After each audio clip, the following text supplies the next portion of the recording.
Tonight you are not a visitor looking in from the safety of another century. You are a child in the Middle Ages, sitting on a low wooden stool in a smoky one-room house, trying to understand what grown-ups mean when they talk about love, marriage, and family. The words are big and important in their mouths, but in your hands they feel small and heavy, like stones you don't quite know where to put. The fire in front of you is burned low. It is not the grand sort of fire you sometimes see in church paintings or on the shields of lords. It is a heap of embers with a few thin sticks still burning, throwing out a tired orange light and more smoke than heat. The smoke climbs up toward the rafters, curls along the blackened beams, and then creeps back down into your eyes and throat. The room smells of damp wool, old cabbage, stale sweat, and ash. These are the smells of your life. If you were taken somewhere that did not smell like this, you would probably feel lost. Your father sits at the rough table, shoulders broad but slumped, his back curved in the same shape you see on the men in the fields. His hair is darker than the smoke, but there are strands of gray at his temples now, places where time has rubbed its thumb. One of his hands cradles a wooden cup, the same cup he uses every day, stained by ale and time. The other hand moves slowly across the table's surface, tracing lines in the wood grain, circling a knot, following a crack. He does not look at your mother when she speaks. Your mother never seems to stop moving. Even at the end of a long day, there is always one more thing to straighten, one more cloth to fold, one more pot to shift to a better spot near the heat. Her hands are red and rough, the skin across her knuckles cracked where cold and work have bitten it. She talks to your father about very practical things, the grain they have left, the hen that seems to be failing, the neighbor who asked to borrow a tool and has not brought it back. Her voice is not soft, but it is not unkind either. It is the sort of voice that has to cut through wind and the noise of a crowded market and the constant whine of children. Your father answers her in short bursts, a word, a shrug, sometimes only a sound made deep in his chest. He cares, but caring for him looks like sitting there, heavy, worrying his thumb along the same groove in the wood, staring at nothing in particular. He does not say, "I love you." He almost never says her name. But when she passes behind him, her fingers rest for a brief second on his shoulder. When she leans over to stir the pot, he shifts his feet so she does not trip. In this house, love, if it exists, is something that hides inside the pauses and the small adjustments, not inside the big words. You know a different kind of love from songs. On market days or at a saint's feast, a traveling singer might stand at the edge of the square, cloak flapping, lute or fiddle held tight against his chest. His voice rises and falls over the murmuring crowd. He sings about ladies in bright gowns, leaning from tall stone windows, their hair like gold, their voices like birds. He sings about knights who fight dragons and cross mountains for a single kiss or a glove dropped in the grass. He sings about secret meetings in gardens, about hearts that break and heal and break again under the moon. The people around you smile, elbow each other, sigh loudly in the right places. Someone jokes that their wife never looked out of any window for them unless it was to shout. Someone else says the only dragon they ever fought was the landlord. Still, for a little while, the whole village leans toward the singer, toward this other world where love is a story with a beginning and an ending, and songs to hold it in place. You listen too, eyes wide. Part of you knows these songs are not about people like you. The knights and ladies in them live in stone halls and eat from silver plates. They have long, clean fingers and many changes of clothes. Their problems are beautiful ones. Jealousy in bright gardens, vows made in whispers, tears shed into perfumed handkerchiefs. You, sitting in the mud with your toes starting to go numb, do not know anyone who has ever owned a handkerchief. Still, the songs leave a taste in your mouth, a mixture of sweetness and something that hurts a little, like biting your tongue. If love is like that, it is far away from your hearth. After the singer is gone on his way, hat a little heavier with coins, the village settles back into its usual shapes.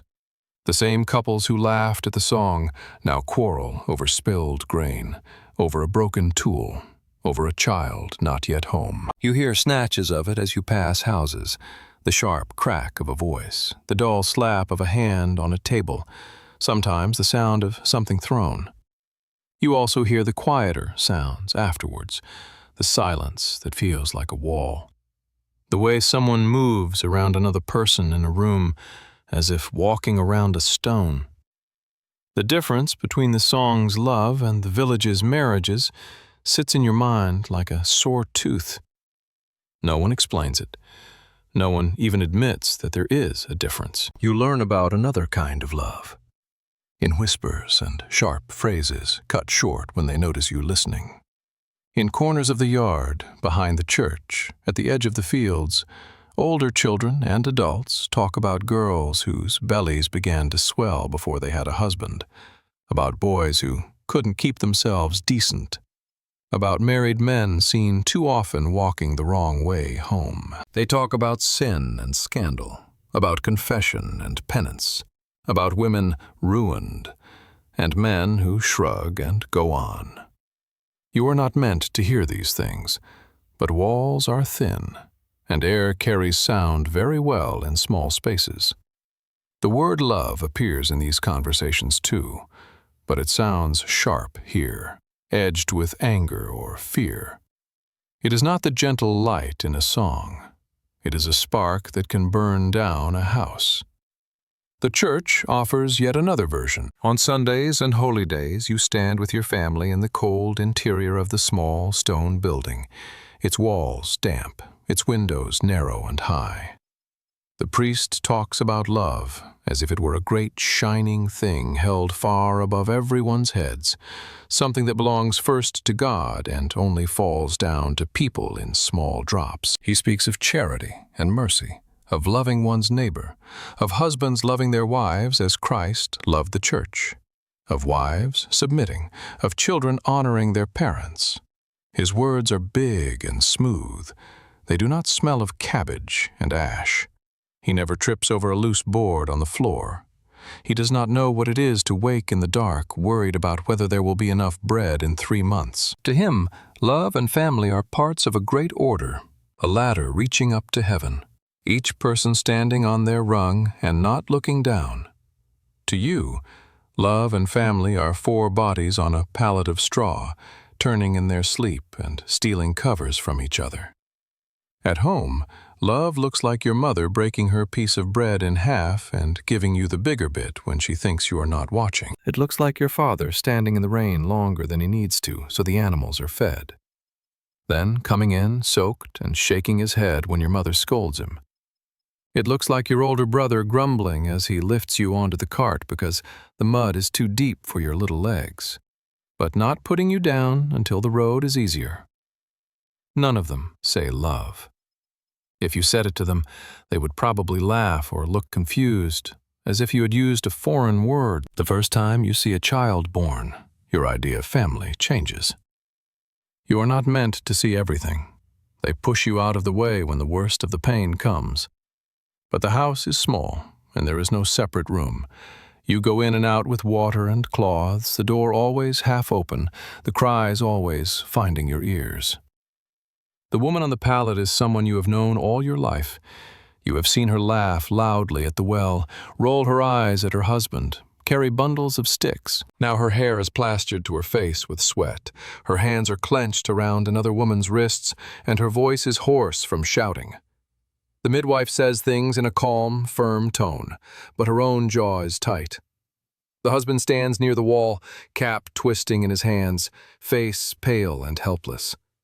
His mouth opens and closes around words that never come. Then suddenly, there is a small, shocking sound, a wet, slippery gasp, a cry that is too thin and high to belong to anyone you know. The room shifts. All eyes turn to the midwife, to the bundle in her hands.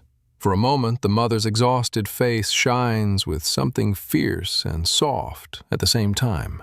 You see there, just for that moment, a kind of love that is not in songs or sermons. It is raw and wild and entirely tangled with blood and pain. Later, when you are sent home because it's done now, you lie awake on your own pallet and think about that woman's face. You think about how quickly joy and terror sat there together, how fast her eyes flicked from the baby to the midwife's hands, checking the bleeding. You understand in a new way that family here is always balanced on a knife edge. Love for a child does not make that edge less sharp. It just makes the fall more painful if things go wrong. You see the other side of this some months or years later when a tiny coffin is carried out of a house and down the muddy lane. It is so small that one man can carry it alone, but two walk beside him anyway, as if to hold up something that could fall apart under the weight of grief. The parents walk behind with faces that look carved from wood. People murmur prayers and make the sign of the cross. The priest says that the child is with God, safe and pure. The mother looks as if someone has taken her heart out and nailed it to the sky, far out of reach. After that, when you hear anyone say, "Children are a blessing," you think of that coffin. Blessings in your world seem to come wrapped in sharp edges. As you grow older, you start hearing your own name in other people's mouths in a new way. Not called across the yard to fetch water, not shouted when you have forgotten to shut the gate. Instead, spoken quietly in corners, in conversations that stop when you enter. "She's nearly old enough," someone says. "If we can manage a dowry," another voice answers. "He's not a bad man. He has a bit of land. It could be worse." You are the she, but no one looks at you when they say it. They look at each other, at their hands, at the future they are trying to build out of mud and hope. You begin to understand that marriage, which the songs dress up in gold and the church wraps in Latin words, may arrive in your life as a bargain discussed over a half-empty grain sack. You watch couples in the village with new eyes now. There is the pair who laugh often, whose quarrels are loud but short, who share work in a way that looks almost like partnership. There is the man who drinks too much, and the woman whose eyes always seem to be somewhere else, even when she is stirring the pot or scolding a child. There is the older couple who move around each other like two stones that have been in the same river a long time, edges worn to fit. No hands held, no kisses where anyone can see. But when he coughs, she turns instantly. When she stumbles, his hand shoots out without him thinking. You wonder if there was ever a day of roses for them, or if their love, if that is what this is, grew out of years of shared hunger and long winters and burying too many small bodies in the churchyard. At night, when everyone has finally stopped talking and the house has shrunk down to the sound of breathing and the soft crackle of a dying fire, you lie on your side and stare into the dark. Your family is all around you, a ragged line of bodies on straw, tangled in blankets. Your father's breath rattles slightly. Your mother mutters in her sleep, as if still counting something. Someone's foot is pressed against your calf, cold at first and then warm as your skin accepts it. You think about all the different versions of love the day has shown you. The bright lies of the songs, the stern promises of the priest, the sharp whispers behind hands, the exhausted tenderness of a woman lifting her newborn, the silent, stubborn care of your parents as they move around this tiny space, trying not to let everything fall apart. You still do not know exactly what love, marriage, and family mean in your world, but you are starting to see that they are not separate things. They are wrapped tightly together with hunger and work and fear, like cords wound around a bundle to keep it from spilling open. One day those cords will be tied around you as well. Tonight, though, you are still only a child, listening to the house breathe. Your eyes grow heavier.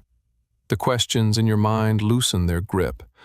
Whatever love is, you know that if you cry out, a hand will reach for you in the dark, half asleep, but real. That small, rough promise is all you have, and for now, it is enough to let you drift down into sleep, in a world where love is rarely spoken, often painful, but woven quietly through every hard, ordinary day. By the time the talk of marriage really begins, you already know that something has changed in the way people look at you. They still see a child when you drop a bowl or laugh too loudly at the wrong moment. But when they lower their voices and glance in your direction from the corner of the room, it is not about whether you have done your chores. It is about where your body will sleep in a few years, whose name you will take, which house you will feed and be fed by. You feel it first as a shift in the air at home. The same room, the same smoky beams, the same cracked walls, the same rough table. But the talk around that table begins to bend in a new direction. The words are about land and weather and neighbors, as always. But your own name slips into the middle of those sentences more often. Not shouted, not called, but folded in quietly. If we can manage something for her? He asked if she was promised yet. We can't wait too long. Girls don't stay young forever. They do not include you in those conversations, not directly. You hear them from the edge of the room, your back turned as you mend or sweep or sort grain. You have learned how to look busy while your ears stretch. That is a skill as necessary as carrying water. The first time a stranger's name is tied to yours, you are not present at all.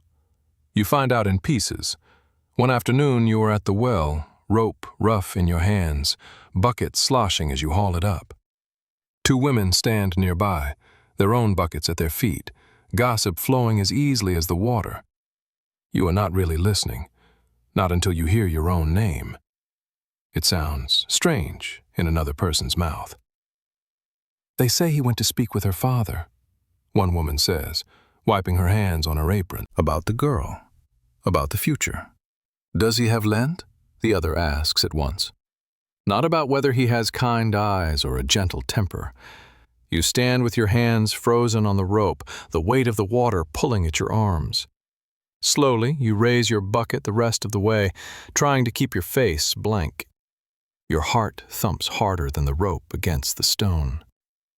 That night you watch your father more carefully as he sits at the table. He looks as he always does, tired, a little hunched, hands nicked from tools and work. But you notice how he presses his lips together when your mother speaks of a neighbor's sick cow, how his eyes slide toward you and then away again. Your mother moves around the room, her jaw set in that particular way it has when she has already argued about something and lost, or almost lost. No one says anything outright, but the shape of the silence is different. It has sharper edges. Days stretch, and the talk continues, sometimes in front of you, more often just out of reach. You gather what you can from scraps. The man they are speaking of is not a stranger, not really. You have seen him in the fields, a little way from where your family works, his back bent over his strip of land. He is older than you, of course. Almost every man is. His hair is not yet gray, but there are lines at the corners of his mouth that speak of more winters than you have counted. He is not handsome like the knights in songs. His teeth are not all straight.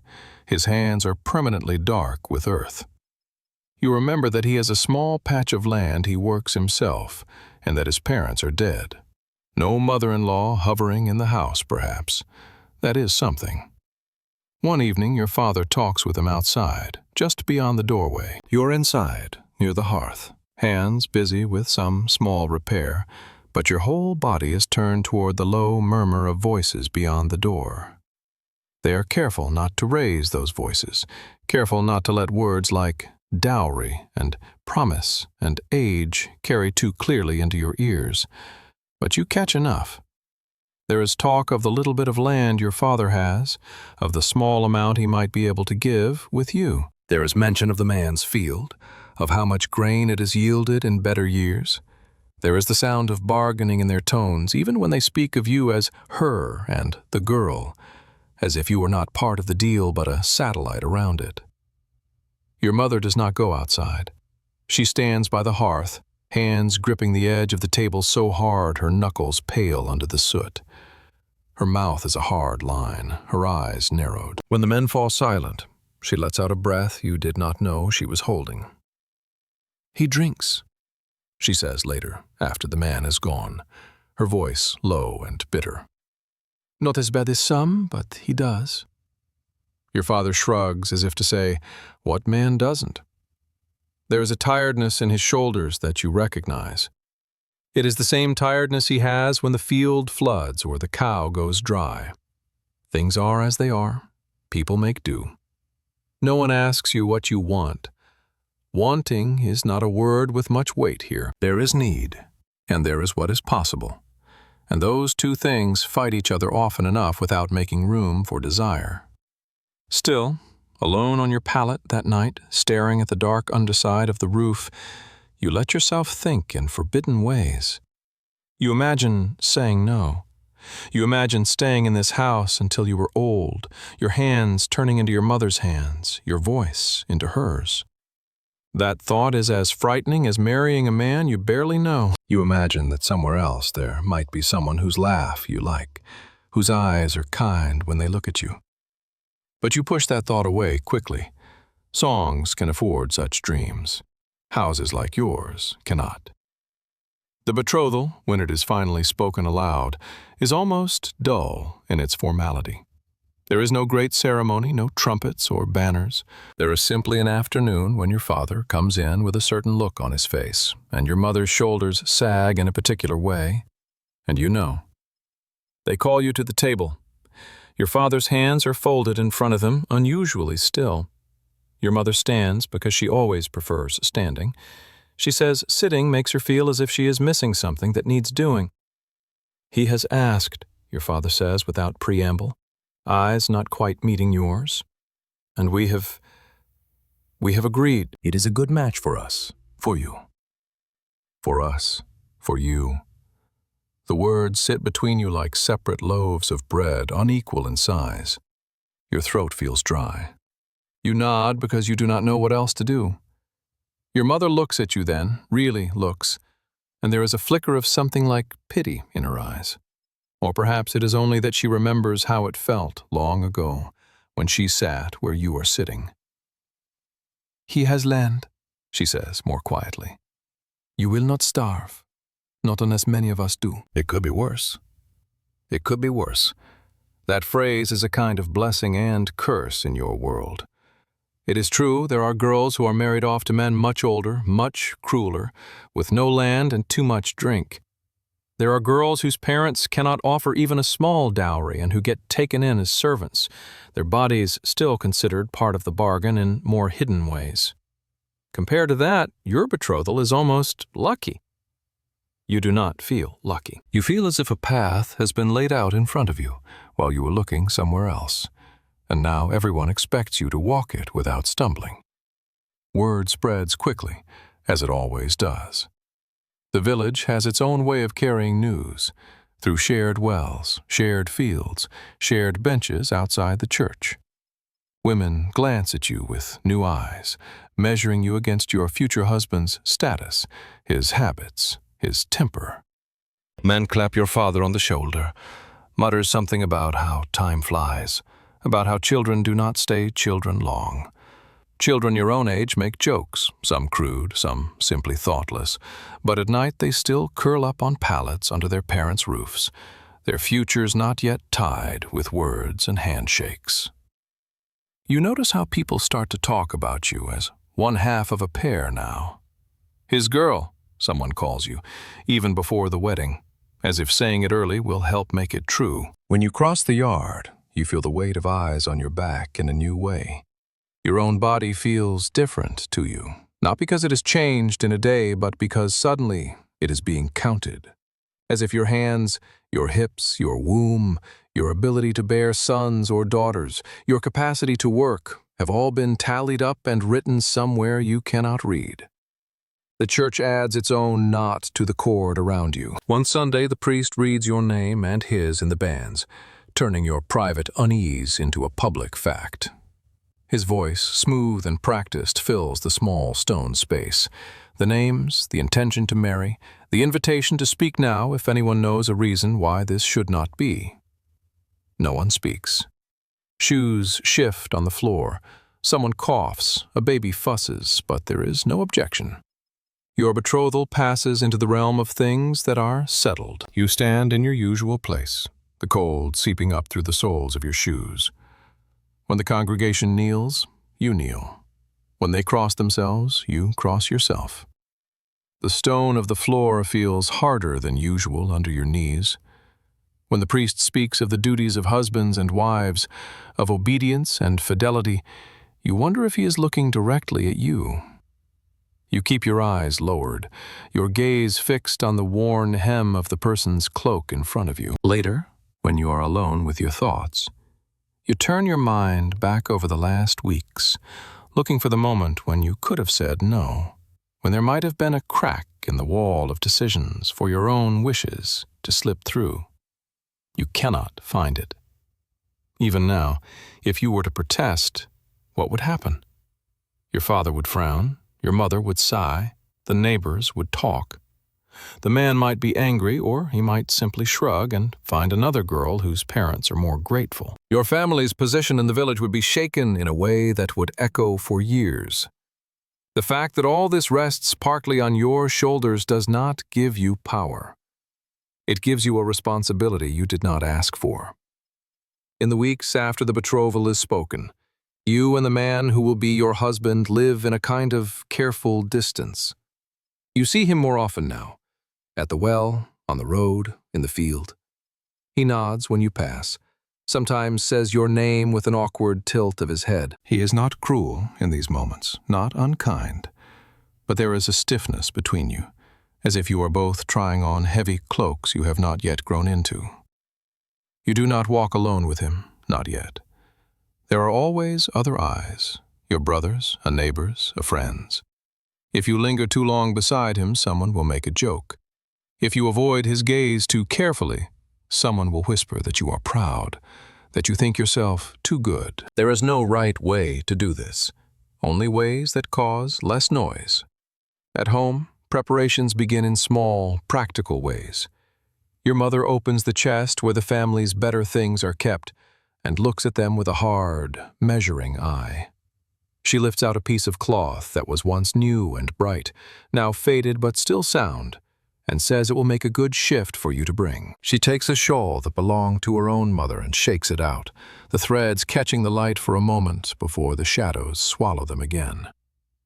"This was mine when I went to your father's house," she says, voice flat. "Now it will be yours." There is history in these objects that no one speaks aloud. Each one is moved from one house to another on the back of a girl whose feelings about it were not part of the bargain. You work more than ever in these days. There are small things to sew and mend, clothes to repair so that you do not arrive at your husband's house looking poorer than you are. There is spinning to be done, twisting raw wool into thread that will eventually become cloth. Your fingers grow sore from the constant tug and twist, your nails catching on fibers. Your mother pushes you, not out of cruelty, but out of fear. "They will judge you by what you bring," she says. "Not just your things, but your hands. A girl who cannot work is no use to anyone." It sounds harsh, but you know she is right. In your quieter moments, when you stare into the embers or the darkness, your mind circles the idea of this new life that is coming toward you like a cart down a narrow lane. There is no place to step aside. You wonder what the inside of his house looks like at night. You imagine his table, his fire, the sound of his footsteps on the floor. You wonder if his way of talking is gentler when he is alone, or sharper, or simply as tired as everyone else is. You know that in a few months or a year, this room where you have learned everything you know will no longer be yours, except as a visitor. You will belong somewhere else, to someone else, in ways that the priest and the law and the village all understand as natural. The child you once were, the one who listened to songs about love with parted lips and wide eyes, still lives inside you somewhere. That child would have asked, "But what about love?" Now, when the question rises, you swallow it. The word feels thin against the weight of land and winter and dowry and hunger. Perhaps, you tell yourself with a tired kind of hope, love is something that comes later, if it comes at all. Perhaps it grows out of shared work, shared meals, shared grief. Perhaps it is not a fire that sweeps you off your feet, but a slow, stubborn ember that refuses to go out no matter how hard the wind blows. For now, you are betrothed, promised. A path has been chosen. You lie on your familiar pallet one more night, listening to your parents breathing near you, the sounds that have cradled your sleep since before you can remember. Soon, there will be a different pattern of breaths in the dark beside you, a different weight on the other side of a bed. The thought makes your chest tight. You pull the blanket higher, curl yourself smaller, and feel the house around you like a shell you're already slipping out of. Sleep comes slowly, like everything else in your world, not as a mercy, but as the next unavoidable step in a life where love, marriage, and family are not dreams you choose, but structures you are fitted into, piece by piece, while the fire burns low and the year turns outside. The morning of your wedding does not feel like the beginning of a song.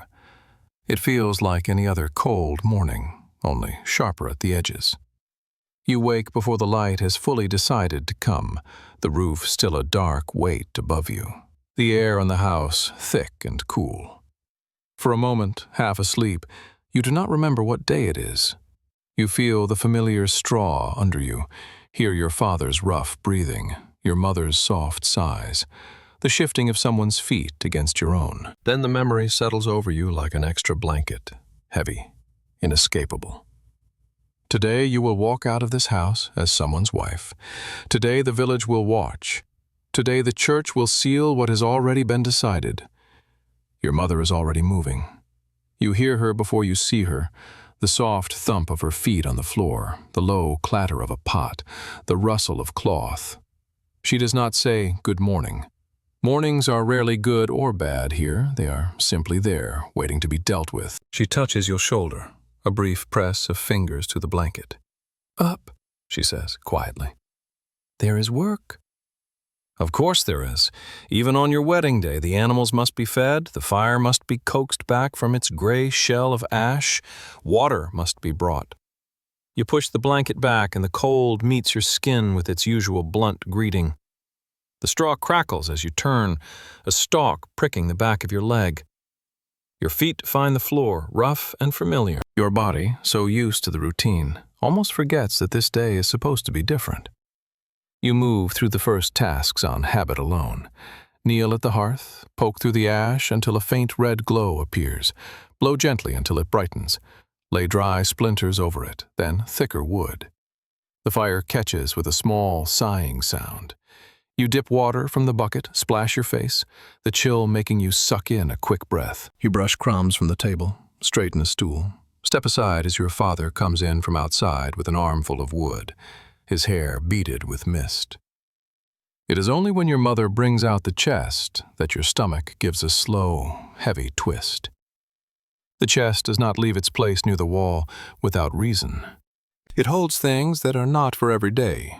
The better linen, the shawl from your grandmother, the small, carefully wrapped bits of silver or pewter that mark your family as not the poorest, not yet.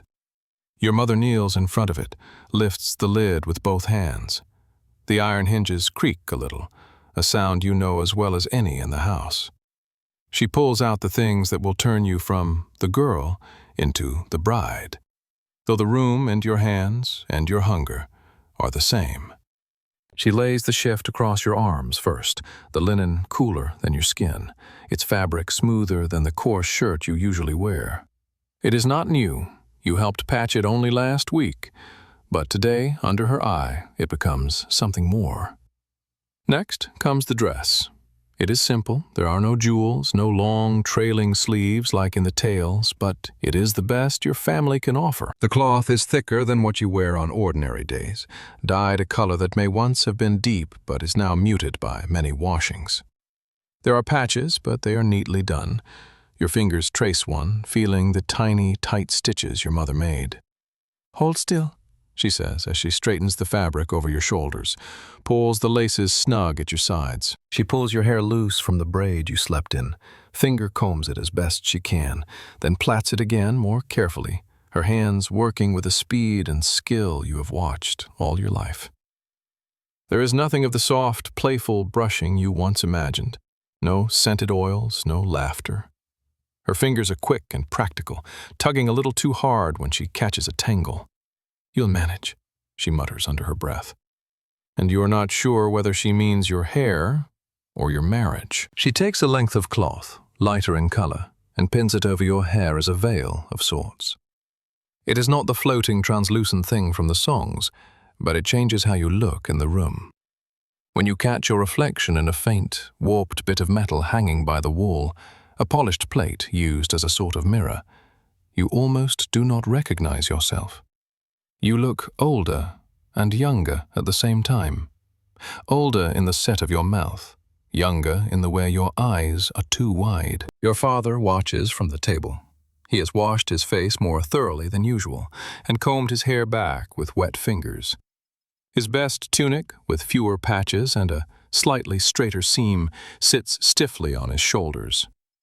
He does not say you look beautiful. That is not a word that belongs easily in his mouth. He does say, after a long pause, "You look proper." In his voice, that is praise.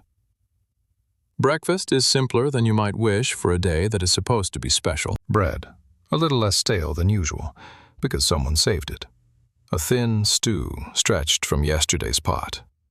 You eat because you must, not because you are hungry. Your stomach is too full of something else, anxious, shifting thoughts that sit heavy and restless. Each bite feels as though it might rise again. Your mother notices how slowly you chew. "Eat," she says, not unkindly but firmly. "It will be a long day. You cannot stand in church on an empty belly." You obey. That, too, is practice for what is coming. When it is time to go, the house feels suddenly small, as if it knows you are leaving. Your mother ties a worn but clean shawl around your shoulders. Your father stands, adjusts his belt, clears his throat. For a heartbeat, no one moves.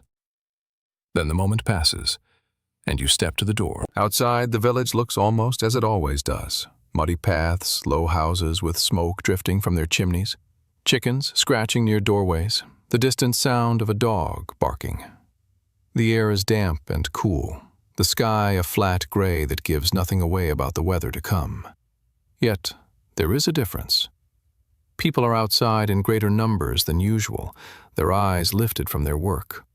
You feel their gazes gather on you like hands you cannot see. Some of them smile. Some simply stare. Children whisper behind their fingers, pushing one another and giggling. You catch words like bride and your name tangled together. Older women nod to each other, a look you cannot read passing between them, some mix of memory, judgment, and resigned understanding. The man who will be your husband waits near the path that leads to the church. He has made an effort. His tunic is cleaner than usual, brushed and straightened. His hair has been combed and someone has trimmed his beard. He looks awkward in his own skin, as if the clothes and the expectations both sit a little too heavily. When you approach, he offers his arm in the way that is expected. His hand is rough and uncertain. Yours is cold. "Morning," he says, voice a little hoarse. "You look well." The word hangs there, thin and harmless. You manage a small reply, something about the weather, about it being good that it is not raining. It is easier to talk about the sky than about the fact that in an hour everything between you will be different. And yet, nothing about this moment has prepared you for that. The walk to the church is short, but today it stretches. The path feels like a narrow stage on which you are forced to move slowly while everyone watches. Your feet know each stone, each patch of mud, but your steps seem clumsier now. Your awareness of your body too sharp. You listen to the crunch of your shoes on the ground, to the murmur of voices behind you, to the shallow sound of your own breathing. The church rises ahead, small, stone, familiar. You have stood in its shadow all your life. Today, it feels taller, more solid, as if its walls know that they will hold your promise and not let it go. Inside, the air is colder than outside. Stone keeps its own climate. The faint smell of incense mixes with the ever-present odors of damp and old dust. Candles flicker near the altar, their light small and steady. The priest stands waiting, his vestments a brighter color than anything you own. He has spoken of marriage many times, in general terms: duty, fidelity, the union of souls under God. Today, he looks at you with the same measured calm he uses when he looks at the altar cloth, at the chalice, at the bread he lifts in his hands. You and the man beside you are, to him, another necessary part of the village's order, like the fields and the seasons. You stand before him, your hands clasped so tightly the knuckles ache. Your husband-to-be stands close enough that you can feel the heat of his body through your sleeve. His shoulders are stiff. You can see a muscle jumping in his jaw. The priest begins to speak. His Latin rolls over you in a familiar mumble. You have heard it at Mass, at baptisms, at funerals. The words you truly understand come when he switches to your own tongue, asking if you will take this man, if he will take you, if you will remain faithful, if you will accept the children God may send. The questions are large, the answers needed are small. "I will," you say, your voice quieter than you intended. The sound of it vanishes quickly into the stone.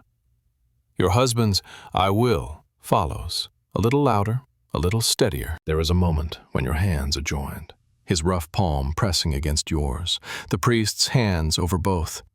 You are aware of every detail, the callus along the base of his thumb, the faint tremor in your own fingers, the weight of the priest's ring resting briefly on your skin. A cord or stole may be laid over your joined hands, symbol of a bond you cannot easily see but will feel in many ways from now on. Rings, if there are any, are simple bands of metal, not the jeweled circles of stories. Whatever their material, they tighten the invisible promise. The congregation watches. They have seen this before. For many of them, their own memories of such a day are worn down by years, the sharp edges smoothed by routine and struggle. Yet there is still a small stir when the priest declares you married, when he pronounces the blessing. For a heartbeat, the church holds its breath around you. Then life moves again. The service continues with prayers and responses. Your knees bend when they are meant to. Your mouth shapes familiar words. Part of you is still standing at the front, hands joined, the echo of "I will" vibrating in your bones. When you step out of the church afterward, the light seems different, though the sky has not changed. People crowd closer.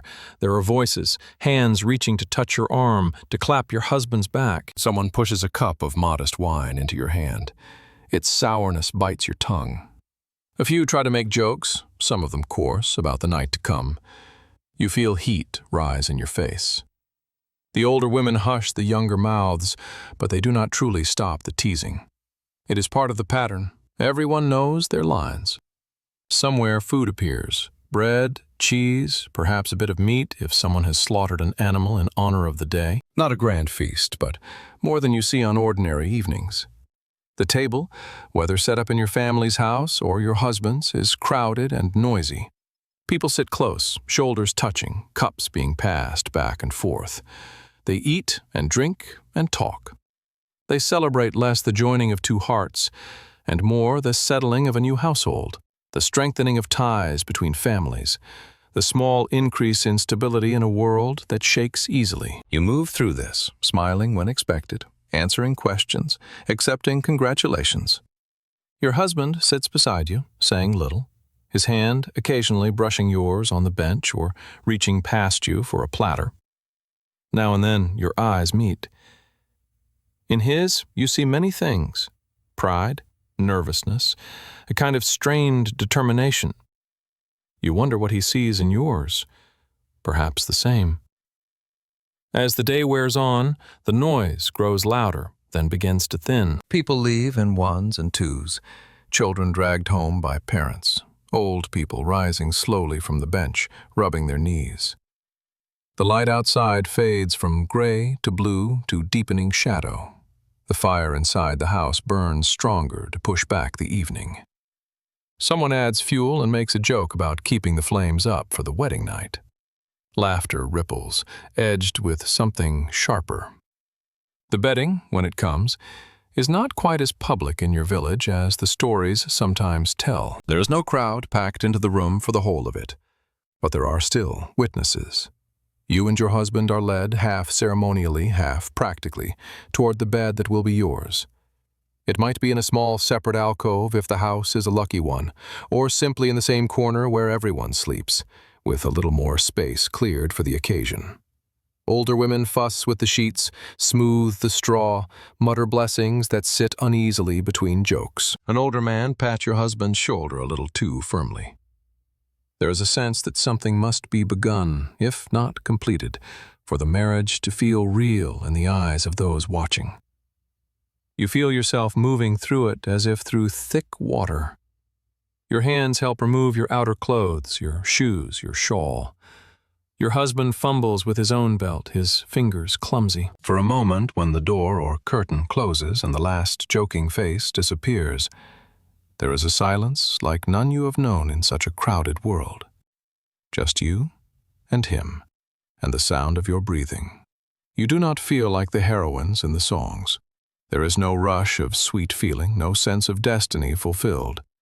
There is duty, fear, an awkward, almost painful awareness of your own body and his. What happens next is a mixture of what the church expects and what your families expect, and what your bodies can manage under the weight of all that. It is not gentle, but it is not entirely unkind. It is clumsy, necessary, brief. You are aware the whole time of the people beyond the wall, of their listening, even if they pretend not to listen. At some point, it is done enough to satisfy the rules, if not the stories. Later, lying on the rough mattress, straw poking through the cloth into your back, you stare up at a ceiling that is not your family's ceiling. The beams are similar, smoked, dark, but the patterns of cracks are different. The smell in the room is different. His smell, this house's smell. The faint, lingering scent of the day's cooking. Beside you, your husband's breathing slows and deepens, his body giving in to exhaustion. He has carried as much weight of expectation as you have, in his own way. You do not feel closer to him yet. You feel simply very far from where you began. Outside, the village begins to quiet. The last of the laughter dies down. Feet stop passing the door. The night settles around the house like a heavy cloak. In that quiet, you think back over the day. The cold stone of the church floor under your knees, the press of his hand in yours under the priest's gaze, the murmur of the crowd, the coarse jokes, the brief, lonely moment when the door closed and you were no longer just a daughter, but also a wife. People will say your wedding was a good day. They will remember the food, the laughter, the way the rain held off, or the way the sun came through the clouds just as you stepped from the church. They will talk about it later, as if it were a small, bright bead on the string of village life. For you, it is all of that and something heavier. The day a door closed behind you on childhood, the day a promise wrapped itself around your life like rope. Love, as the songs tell it, did not stand waiting for you at the altar. Perhaps, you think, as your eyes finally begin to close, it is something that will have to be found in the long days that come after, hidden in work and small mercies, in shared winters and shared fields. For now, you are married. The village will sleep easier for it. You eventually sleep too, not because your mind is calm, but because your body has reached the end of what it can carry in waking. The first morning you wake, as a wife, does not feel entirely different from the mornings before. Your body does not know new words like married or wife. It only knows that the straw under you is lumpy, that your shoulders are stiff, that the air is cold against the skin of your face. For a moment in the half-light, you forget where you are. You reach out with your toes, expecting the familiar edge of your parents' palate, the rough wall that always caught your heel. Instead, you feel a different gap, a colder space. And then another body, closer than you are used to, a warmth pressed against your side that is not your sister or your mother, but the man whose name has just been tied to yours in the church book.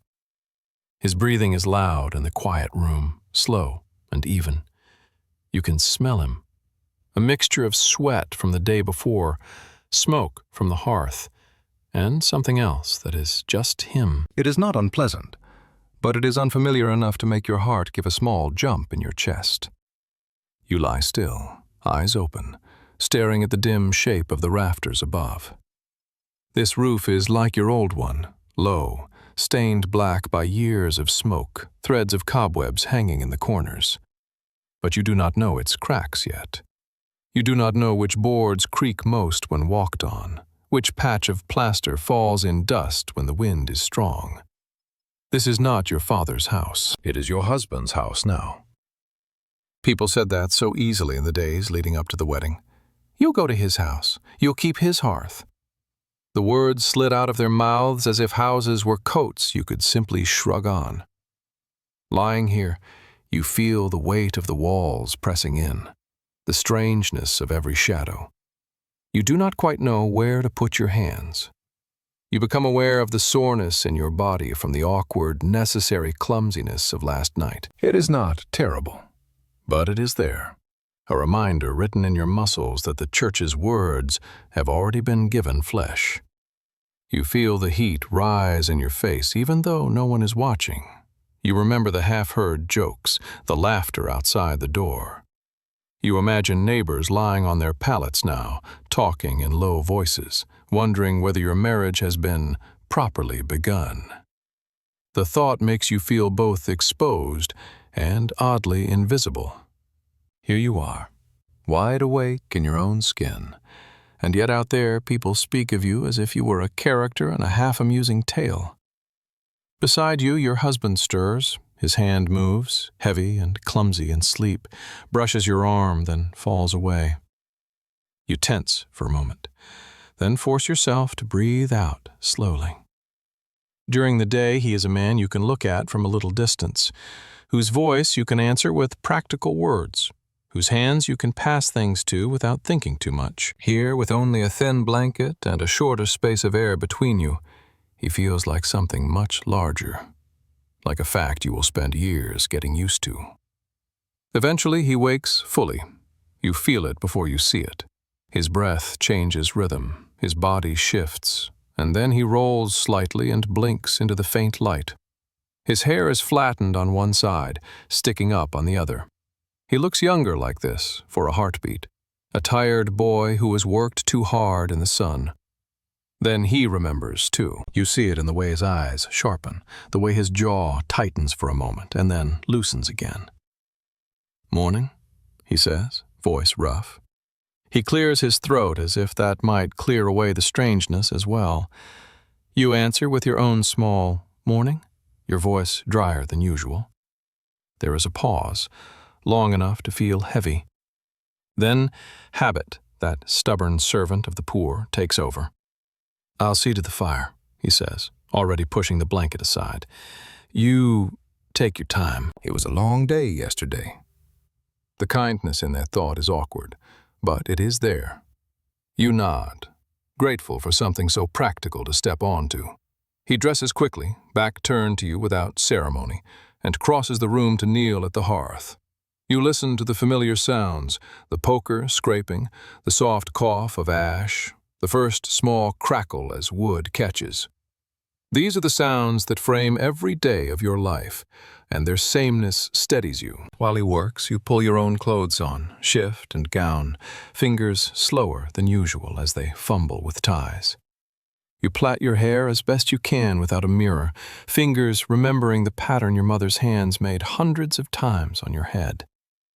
When you stand, the room looks different again. Clothes on, hair up, you almost feel like yourself. Almost. The house wakes slowly around you. This is not a rich man's home. It is a single room like the one you came from, perhaps a little longer, perhaps a little lower. There is a table near the hearth, a chest against one wall, a few stools, the bed you just left pushed back to make more space. In one corner, a hen in a crude wicker crate clucks under her breath. Against another wall, sacks are piled, grain, maybe some dried beans, the precious counted stores that will keep you through the year if the mice and damp permit. The door is a simple wooden slab, its bottom edge scalloped where years of mud and boots have worn it away. Light creeps in around its sides, a thin gray outline. Your husband moves with a familiarity you do not yet have. He reaches for the right bucket without looking, dips into it with a practiced hand. He sets the pot just so over the fire, knowing which hook hangs from which peg. He opens the chest and finds what he needs with a quick glance. This is his nest of habits, worn smooth by repetition. You, for now, are like a bird set down on a new branch, still testing its strength. He looks up as you come closer, eyes running over your face as if checking how badly the night has undone you. "There's yesterday's bread," he says. "We'll make porridge. The miller still owes me some flour. I'll fetch it later." You nod, filing away each small fact, what is owed, what is stored, what needs doing. Your first meal as a wife tastes like many you have eaten before. Grain, water, a little salt, the constant undertone of smoke. The difference is not in the taste, but in the way the moment is framed in your mind. 2 bowls on the table, 2 spoons, 2 people whose lives are now formally, publicly, legally bound together. You sit opposite him, each of you bending over your bowl. For a while you eat in silence. The spoon in your hand moves in its familiar pattern: scoop, lift, blow, swallow. Across from you, his spoon does the same. It is almost soothing, this sameness. Eventually he speaks, not of love, not of the future in grand words, but of the day as it lies ahead. "I've got to see to the strip by the hedge," he says between bites. "The weeds are coming up fast. If we leave them, they'll steal the water from the barley. There's the pig to look at, she's off her feed. The roof in the byre is leaking again. I'll need to patch it before the rain sets in proper." The list unfolds easily. Work does not pause for weddings or for new bonds. "You'll be wanting to set things to your way in here," he adds after a moment, gesturing vaguely around the house. "You'll know better than me where to put pots and cloth. My mother, well, she's gone now. I just kept things where she had them." There is a kind of offering in that, small but real. He is giving you permission to shape the space, to put your handprint on the walls of this life. It is not a ring or a poem, but here it may mean more. You answer cautiously. "I'll see what's what," you say. "There's laundry to do, and I'll need to know where you keep the salt, and if there are any herbs your mother used to grow, I'd like to find where she kept them."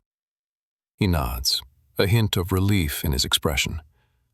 "Behind the house," he says. "By the ditch. There's sage and a bit of thyme if it's not dyed. She'd like to have it." The mention of his mother hangs briefly in the air, a ghost of another woman who once moved through this space as you move now. You wonder what she was like. Did she laugh? Did she scold? Did she love this man as a boy the way your mother loved you, with that fierce, half-hidden tenderness? Or did she too move through her days with more worry than warmth? You will never know. You will only see her in the way he ties a knot, in the herbs she planted, in the patterns on the cloth she left behind. After breakfast he goes out. The door closes behind him with a dull thud, the latch settling into place. For the first time, you are alone in the house that is supposed to be yours. There is no mother's voice calling instructions, no father's boots on the threshold, no sister's laughter or brother's muttering. Just the quiet hiss of the fire, the faint shifting of the hen, the distant sounds of the village through the walls, someone calling to a neighbor, a dog barking, the rumble of a cart. You stand for a moment in the center of the room, bowl still in your hand, and turn slowly. This is it. This is where you will spend most of your days now. The thought is both frightening and oddly calming. You know what must be done without anyone telling you. A house, any house, speaks its needs if you know how to listen. The floor wants sweeping, ashes want clearing, cloths want shaking and folding. You set to work. The broom here is a bundle of twigs tied to a stick, much like the one at home. But the way it fits in your hand is slightly different. You sweep the floor in patient strokes, pushing dust and crumbs toward the door. Each movement sends small clouds up into the air, sparkling briefly in the slant of light from the tiny window before disappearing into the general haze. You kneel at the hearth and scrape the ash into a neat pile, leaving enough under the coals to bank them for later. You lift pots and jugs, wiping their bases, feeling the familiar weight of clay and wood. You discover where he keeps the salt, the flour, the spare candles. You test the lid of the chest, how hard it is to lift, how loudly it squeaks. In this quiet, you begin to learn the house's language. Sometimes, your thoughts stray to the question that used to fill your head when you were younger and heard love songs. Is this love? This sweeping and stirring, this making space for another person's boots by the door, this memorizing where he keeps his spare shirt. It does not feel like the songs.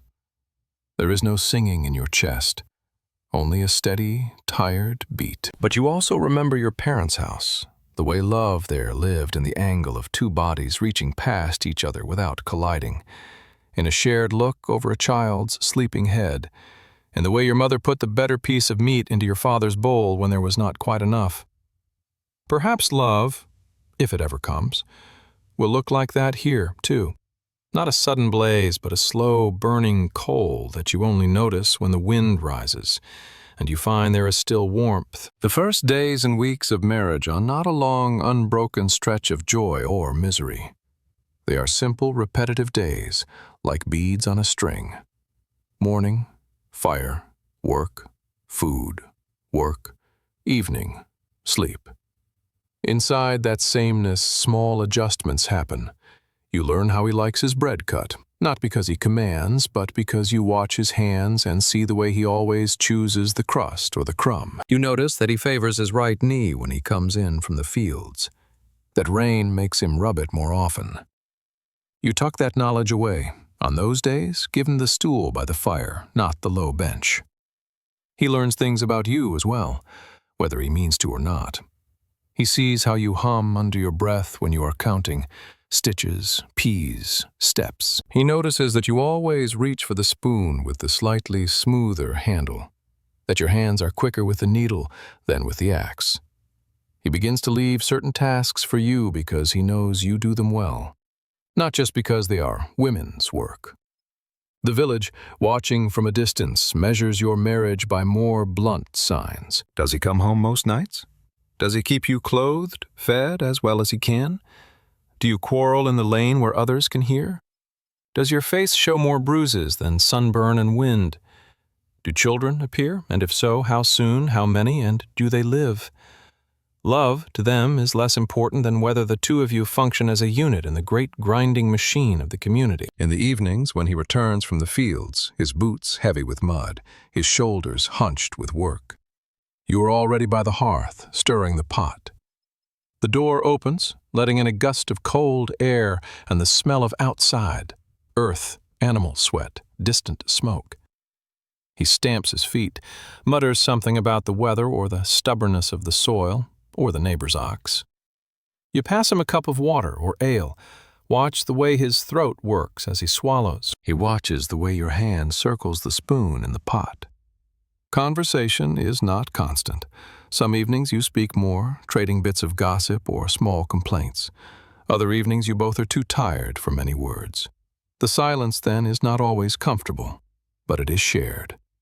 Slowly, almost without your noticing, your body stops flinching when his shoulder brushes yours as you both reach for the same jug. Your hand stops tensing quite so much when his moves over yours on the bed. You learn the shape of him in the dark, the warmth of his chest, the weight of his arm, the way he turns in his sleep. You still do not call it love. If you did, you would not quite know what you meant. But something is being woven between you, thread by thread, in shared hunger, shared jokes, shared irritations. The threads are not all soft. There are arguments. There are days when the field goes wrong, when the pig dies, when the miller cheats, when the rain comes at the worst possible time. On those days, his voice is shorter, his temper quicker. He snaps at you for not having food ready fast enough, for asking a question he does not want to answer. You snap back sometimes before you can stop yourself, and then regret it when you see the set of his jaw. There are slammed cups, too loud footsteps, a chair pushed back harder than it needs to be.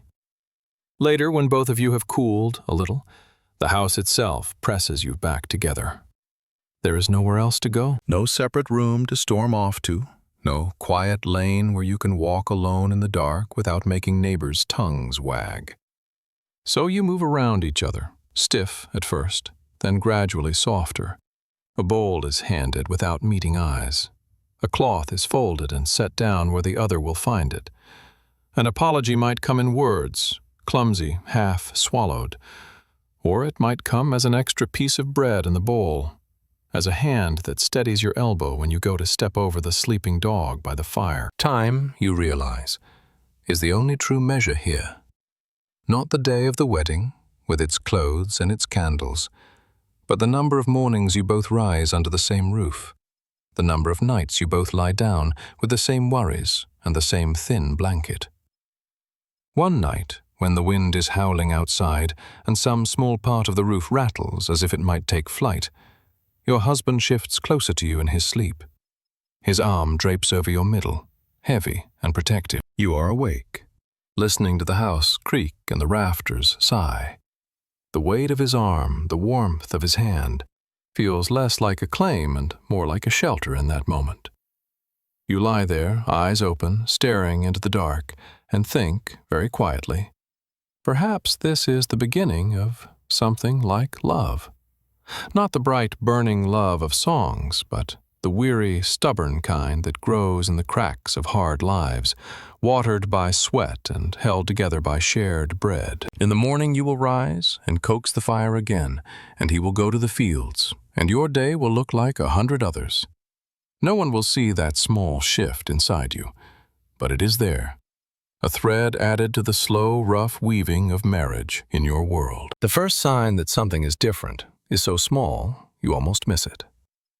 A day comes when you realize you cannot remember the last time your monthly bleeding flowed. In your world, you do not mark days on a paper calendar, but your body keeps its own quiet count. You know the pattern of it as well as you know the path to the well. You know when the ache should come, when the stain should appear on your shift, when you will tuck a rag between your legs and carry on with your work, annoyed but unsurprised. This time, the day comes and goes, and nothing happens. At first you tell yourself it is only late, you have worked harder than usual, or eaten less, or the season has been strange. Bodies are not clocks. They skip and stutter like everything else in your life. Still, a thought plants itself in the back of your mind, like a seed dropped in a crack. You do not feed it at once. You go about your tasks. You sweep the floor, you stir the pot, you mend your husband's shirt where the elbow is worn through. You listen to his voice in the evenings when he talks about the field, the weather, the neighbor's stubborn ox. You let your hands move where they always move. But you notice other little things now. You feel more tired at odd times, a heaviness that creeps into your bones long before the day should have worn you down. Smells that never bothered you suddenly turn your stomach. The sharp sourness of old cabbage, the iron tang of fresh blood when an animal is slaughtered. One morning, bent over the hearth, the steam from the pot hits your face, and you have to turn aside suddenly, swallowing hard, your body trying to empty itself. You grip the edge of the table until the wave passes, swallow again, wipe your mouth with the back of your hand. Your heart beats faster not only from the nausea. You know these signs. You have seen them in other women. You have watched your mother, your neighbors, cousins bending over buckets to retch in the early hours of the day, faces pale, hands pressed to their bellies. You have heard the whispered phrase that follows, "She's taken, She's with child. That phrase has hung around your own name in other people's mouths since the day you married, even before there was any truth to it. The village counts time strangely when it comes to your body. They know when you wed, they know a child could appear any month after that. They watch your belly in church, at the well, in the fields. They notice whether your breasts change shape under your gown, whether you move a little more carefully. They never say it outright at first. They are not that blunt. But their eyes ask before their tongues do. You are the last to speak it aloud. One evening, when the light is sinking and the shadows in the house grow longer, you are stooped over the chest, folding a cloth. Your husband sits by the fire, rubbing at his knee, a small line of pain between his brows. You've been watching the calendar of your body for weeks now, silently matching it against your old experiences, against the stories of others. The line does not lie. The missed bleedings, the sickness, the way your breasts feel heavier, slightly tender when you press them absent-mindedly. The seed of thought has grown, slowly pushing up through your denial. You lay the cloth carefully in the chest and close the lid. The sound of it seems louder than usual in the quiet room. I think. You pause, swallow. Try again. Your voice comes out lower than you expect. I think there may be a child. The words hang in the air between you and your husband like smoke from the fire. He looks up sharply. For a heartbeat, his face is blank, as if he has not quite heard you. Then understanding shifts his features, pulling his mouth tight, widening his eyes. He sets his hand down on his knee carefully, as if it suddenly weighs too much. You're sure? He asks roughly. You shrug. Because there is always an if in these things. Too many women have thought they carried a child only to find blood on their thighs weeks later, hope washed away in a red rush. Not yet, you say. But my days have not come. It's been long. And the sickness. You gesture vaguely toward your own mouth, embarrassed even now. He lets out a slow breath. You watch his thoughts move across his face like clouds over a field. There is something like pride there, and relief, and fear. Pride, because a man is judged in your world by the fullness of his house as well as his field. Relief, because every month without a child is a month when whispers might start. Maybe she is barren, maybe he is. Fear, because another mouth means more food to find, more risk when winters are lean, more chances for grief in a world where children slip away as easily as the morning mist. He nods once, a short, firm motion, as if agreeing with himself. We'll see, he says. We'll wait and see. But that's good. That's as it should be. As it should be. The phrase is both comfort and chain. You feel it settle around your shoulders. The next weeks and months blur into a slow, altered rhythm. Your work does not stop. No one would think of it. You still sweep and carry and wash. You still bend over the fields when the season demands it. You still stand at the well with the rope in your hands. Though now you are more careful when you lean over, more aware of the weight in your middle, real or imagined. Other women notice, of course, they always do. At first their glances are sideways, measuring, calculating. Then the questions begin. How are you feeling? Says the woman next to you at the washing place, her hands bright red from the cold water. The question sounds innocent, but her eyes drop briefly to your waist. You answer as others have answered before you. Some days better, some days worse, you say with a small, wry shrug. If God wills it, it will hold. An older neighbor reaches out one day as you pass and pats your arm gently. Don't lift too heavy, she says. And don't sit on cold stones too long. My cousin's girl did that, and she lost her babe. You know there are 100 such warnings, half caution, half superstition. Do not step over a rope. It will tangle the child. Do not look at a fire too long. It will mark the baby. Do not stand in the doorway during a storm. The thunder will frighten it out of you. You cannot obey them all, but you nod anyway. Their concern is real, even if its form is strange. The priest's words take on a new weight now when he speaks of women saved in childbirth, of the Virgin Mary, of children as blessings and trials. You find yourself listening more closely during certain prayers, fingers twisting the edge of your shawl, whispering your own clumsy pleas under your breath. Not fancy words, just simple ones. Let it live. Let me live. Let it be bearable. Your body shifts gradually. Your belly, flat for most of your life, begins to push out against your gown. At first, only you feel the change, the way your waistband sits differently, the way you must loosen laces in the evening. Then others see it. Your husband appears behind you one afternoon as you work by the table and sets his hand, almost hesitantly, on the small curve beneath your ribs. His palm is warm through the cloth. "It's real, then," he murmurs, half to himself. "There's really someone there." You do not quite know how to answer. You simply cover his hand briefly with yours, then pull away to tend the pot. The child is still more idea than person to you. A heaviness inside. A flutter now and then like the movement of a fish in deep water. Then, one night, lying on your side on the straw, you feel something firmer, a push from inside, a pressure under your palm when you rest your hand on your belly. You catch your breath. It happens again. A slow, rolling movement, then a small thump. It is not your heartbeat. It is something other, inside you and yet not you. Tears sting your eyes without warning. You press your hand more firmly and whisper something, though you are not sure whether it is a greeting or a prayer. As the months turn, your world grows both larger and smaller. Larger because there is a constant sense of the unknown ahead, the labor, the pain, the child itself, the ways it will change everything. Smaller because your body makes decisions for you. It tires faster, aches sooner, demands rest you are not used to taking. Bending becomes more difficult. Lifting feels riskier. You move slower without meaning to. Men do not understand all of it, but women do.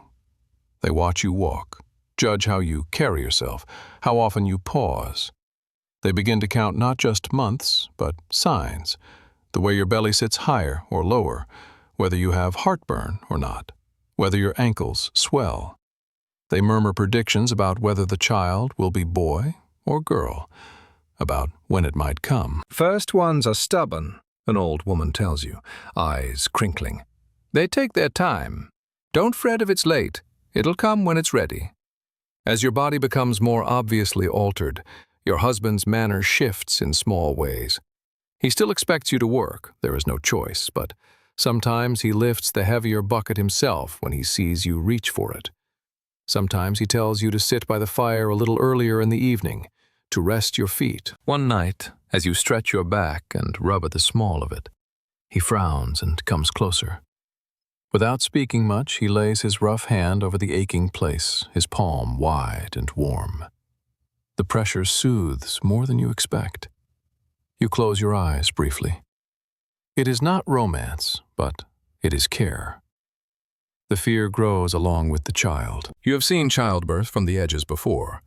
Your mother's tightened face behind a curtain, the low moans that stretched for hours, the blood in the cloths carried out afterward. You remember a neighbor who went into labor and never came out of it, the priest's face gray as he spoke over both mother and still child. You know that giving life is, in your world, as close to death as most women come without crossing over. No one pretends otherwise. Sometimes, late at night, when your husband's breathing is deep and regular beside you, you stare into the dark and think, I might not see another harvest. I might not see this child walk. Those thoughts feel like forbidden paths, and yet you walk them anyway in your mind, because not walking them does not make them less real.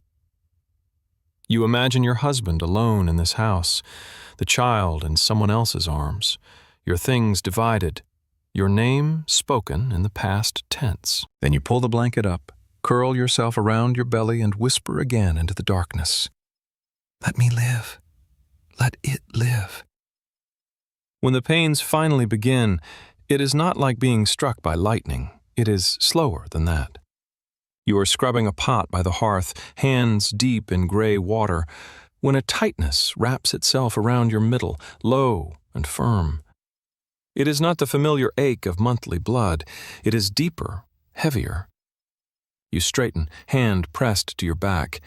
The wave passes. You think perhaps it was nothing, just the child shifting, just your own muscles complaining. You go back to scrubbing. A while later, it comes again, stronger, lasting longer. You have to put the pot down and breathe through it, your fingers pressing into the wood of the table until your knuckles ache. Your mother's voice rises from memory, from all the quiet warnings and lessons you did not know you were learning. You know this pattern, the tightening, the easing, the way it returns like the tide. Your time has come. The rest of the day, the world narrows. Your husband is sent for someone, your mother, if she can come, the midwife, if the village has one, the older women who have seen more births than you can imagine. They arrive like a small, purposeful storm, bringing with them familiarity and a kind of rough gentleness. Their hands are busy, their mouths full of instructions, prayers, practical jokes meant to lighten what cannot be truly lightened. They send your husband out. Birth is women's work. He hovers at the edges, pacing outside the house, listening for every sound, his world suddenly reduced to the space between your door and the church where he has lit a candle. Inside, the pains grow closer, stronger, time stretches and then snaps. You lose track of minutes and hours. There was only the next wave, and the next. You grip cloth, hands, the edge of the bed. You cry out, then bite your lip. Then cry out again because holding back does nothing. The room smells of sweat and hot breath and the sharp copper of blood.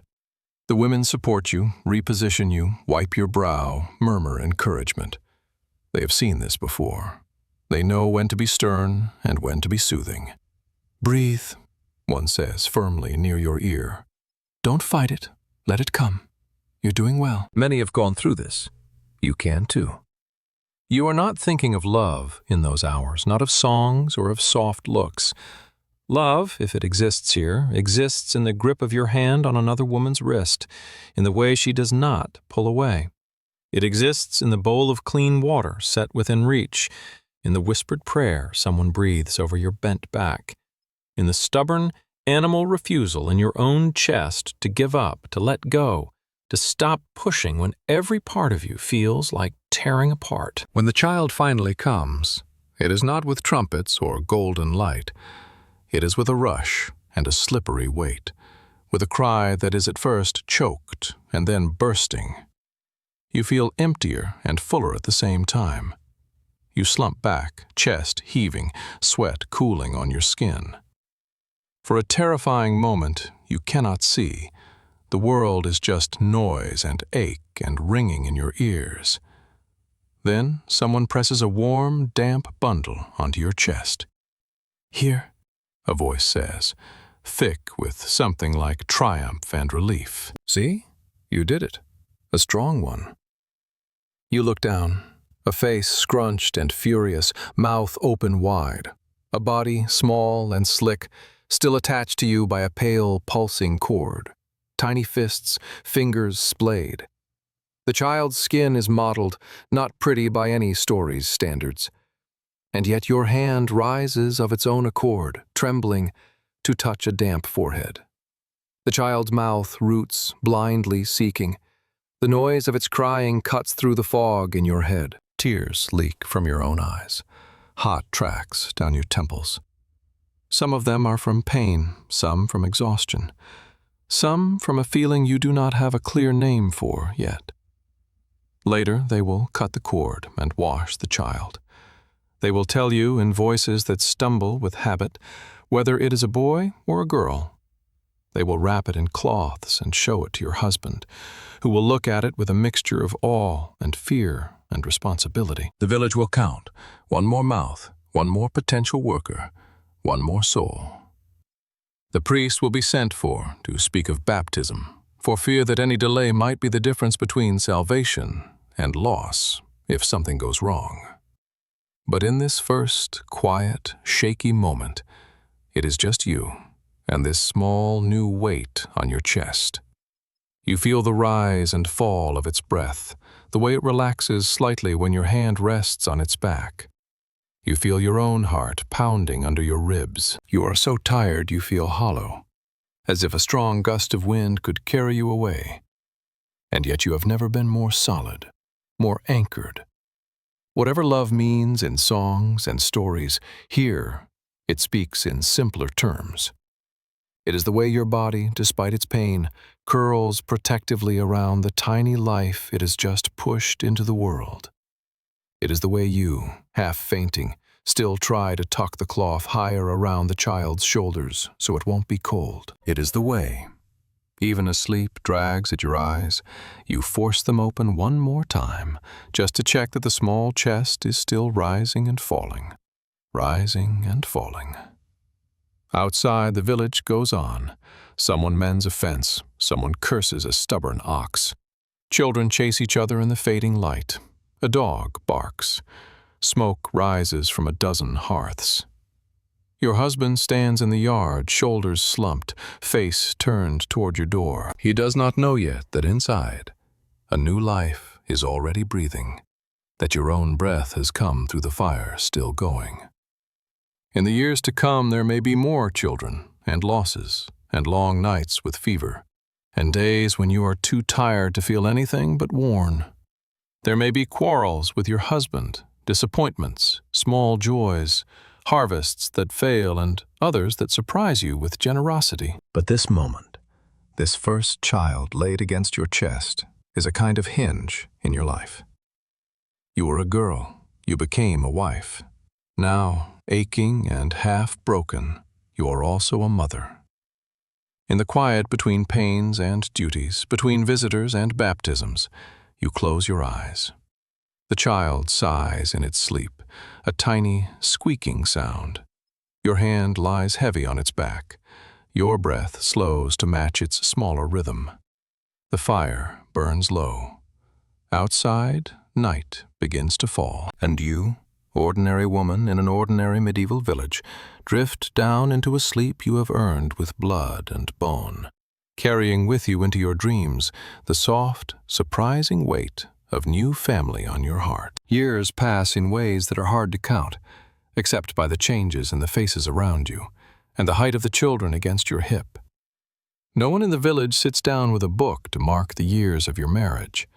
There is no anniversary feast, no garland hung each time the day comes around again. Time is measured instead in harvests and hungry winters, in the number of times you have stood in the church for baptisms and funerals.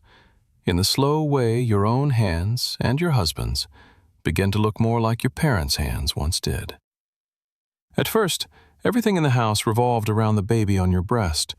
The world narrowed to that small, needy weight, to the sharp cries, to the soft, clucking comfort you found in your own throat without meaning to when you rocked the child. You learned to do everything with one arm, stirring a pot while the baby dozed on your shoulder, lifting a bucket while a small head bumped against your collarbone, mending by the fire with a sleeping body sprawled across your lap, growing heavy and damp with warmth.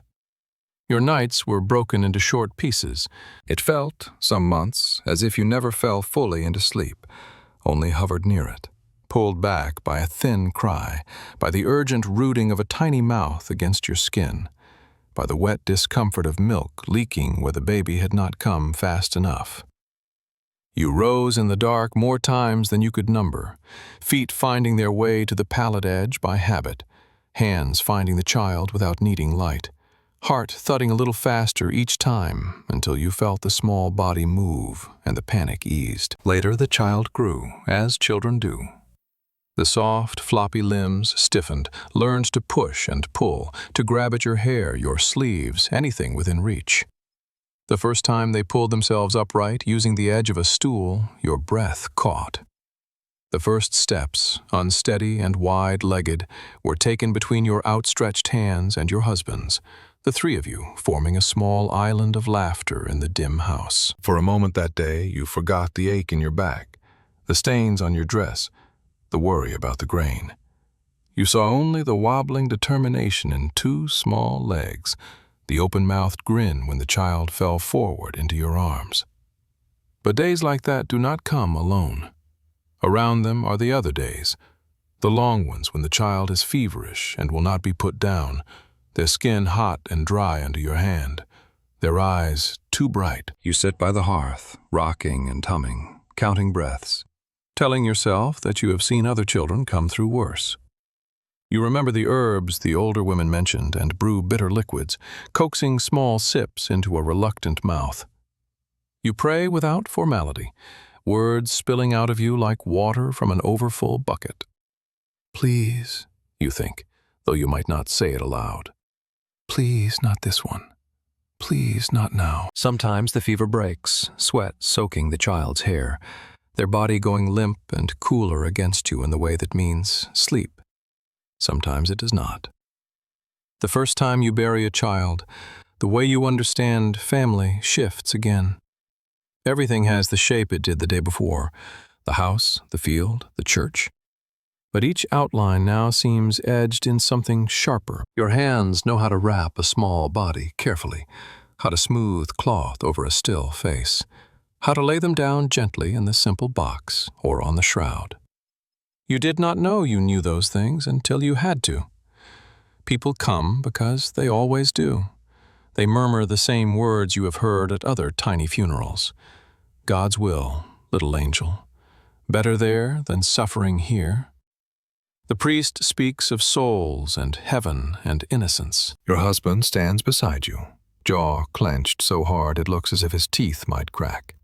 His hand at your back, a steady pressure keeping you upright. You nod when you are supposed to nod. You cross yourself when the priest lifts his hand. You walk home on legs that feel like they belong to someone else, hearing the crunch of your own footsteps and not believing they could sound so ordinary. That hole in the ground is a piece of your family now, just as much as the pallet by the fire or the strip of field by the hedge. When people ask how many children you have, you count the living, as they do.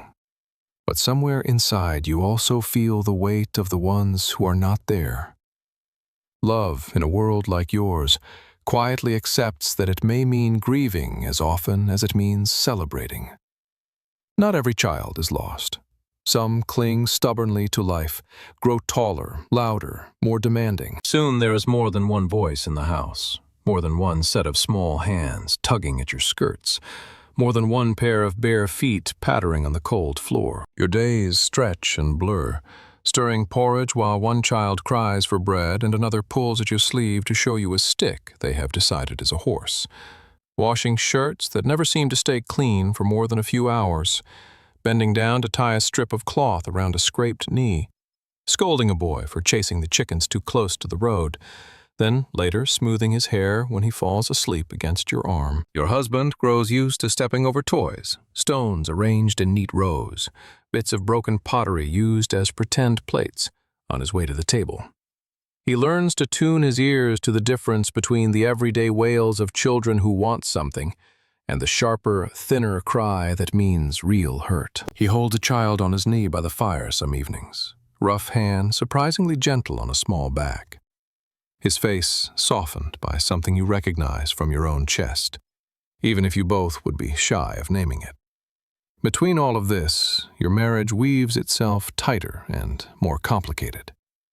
There are days when you and your husband are comrades, moving around each other in the cramped space like two parts of a machine that has finally learned its rhythm. One of you sets the pot on while the other feeds the fire. One lifts the child while the other spreads the pallet. One speaks sharply to a son or daughter, and the other catches your eye across the room, the look saying without words, "You were right to scold," or "You were too hard," or "We will talk later." There are other days when you feel as if you are pulling in different directions, like two oxen not yet broken to the same path. Money is short, tempers are shorter. He snaps that the children are too loud, that you should keep them quieter so he can sleep. You retort that if he is so tired, he might refrain from drinking at the alehouse after market, that his coins might be better spent on oil or grain. Words thrown in anger do not disappear quickly in a house where walls are thin and ears are always near. The children hear more than you would like. Occasionally, when the quarrel is sharp, one of them will slip into a corner, eyes wide, hands over their ears, curling themselves into as small a ball as possible, as if distance could be found in a room that has so little space. Later, when tempers cool, you see them there and feel a hot rush of shame. You soften your voice, you reach out. The apology rarely takes the form of a formal "I'm sorry." Instead, it is an extra spoonful of porridge, a gentle smoothing of hair, a quieter evening. Your own parents grow older, as you are growing into the thick middle of your life. You see it each time you visit, the way your mother's hands tremble slightly as she lifts the pot, the way your father grunts when he stands, hand pressed briefly to the small of his back. You try to help when you can, carrying heavier bundles, chopping wood, sending a child with a loaf of bread when you have just enough to spare. Your husband understands this duty. He has his own memories of parents who bent over fields for him. Sometimes he goes with you. Sometimes he stays to mind your children while you make the walk alone, a basket digging into your palm. Your visits are not grand gestures. You sit at the old table, examining the familiar cracks and burns, and listen to your mother talk about the neighbor's new calf, about the cracked church roof, about the way her own mother did things in the old days, which are really not so different from your days, only seen through the softening veil of memory. Occasionally, when she is tired enough or the shadows are deep enough, she will speak of her own marriage, the scared girl she once was, the way your father seemed huge and distant when they were first wed, the way he looked at you when you were born. You hear echoes of your own story, repeated in another voice, another set of hands. Your father and husband talk of weather, of rents, of the Lord's steward's demands. They do not speak of love. It is not that they lack feeling. It is that the word seems too large for mouths that must spend most of their time forming the sounds of work and worry. Love in your family lives in the way these men shift their bodies in small ways to ease a woman's path past them in a narrow space. In the way a father pretends not to notice when a grandchild presses a sticky hand to his worn tunic. In the way a husband remembers that you prefer the end crust of the bread and leaves it on your side of the board. Seasons pile up. You watch your children begin to have their own shape in the world. One boy favors his father's way of walking, shoulders rolling a little, hands held low. Another has your mother's frown when concentrating. A daughter copies the way you tuck a loose strand of hair behind your ear, her own fingers clumsy but determined. You catch them staring at a neighbor's son or daughter longer than is strictly polite, and realize, with a small shock, that soon it will be their turn to sit in church, hands joined with someone else, saying, "I will," under the same indifferent stone gaze. You think of what you want for them, of what is possible, of the narrow line between the two. You want gentleness, laughter, respect. You know they are more likely to find duty, hardship, and the uneven temper of another tired body. Still, you do what you can. You speak quietly to your daughters about how to stand up without causing a man to feel challenged, about keeping their own small wishes alive in their chests like hidden coals. You teach your sons to help at the hearth as well as in the field, to carry a bucket as readily as a tool, hoping that some of that will become habit strong enough to survive the pull of other men's talk at the alehouse. The village, as always, stands around your family like a loose, watchful ring.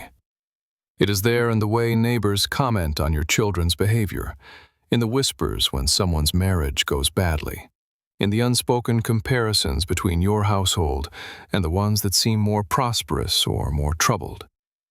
You know that your family is not entirely your own. Your quarrels, your kindnesses, your losses, and your joys are all to some extent shared, woven into the wider tapestry of this small community.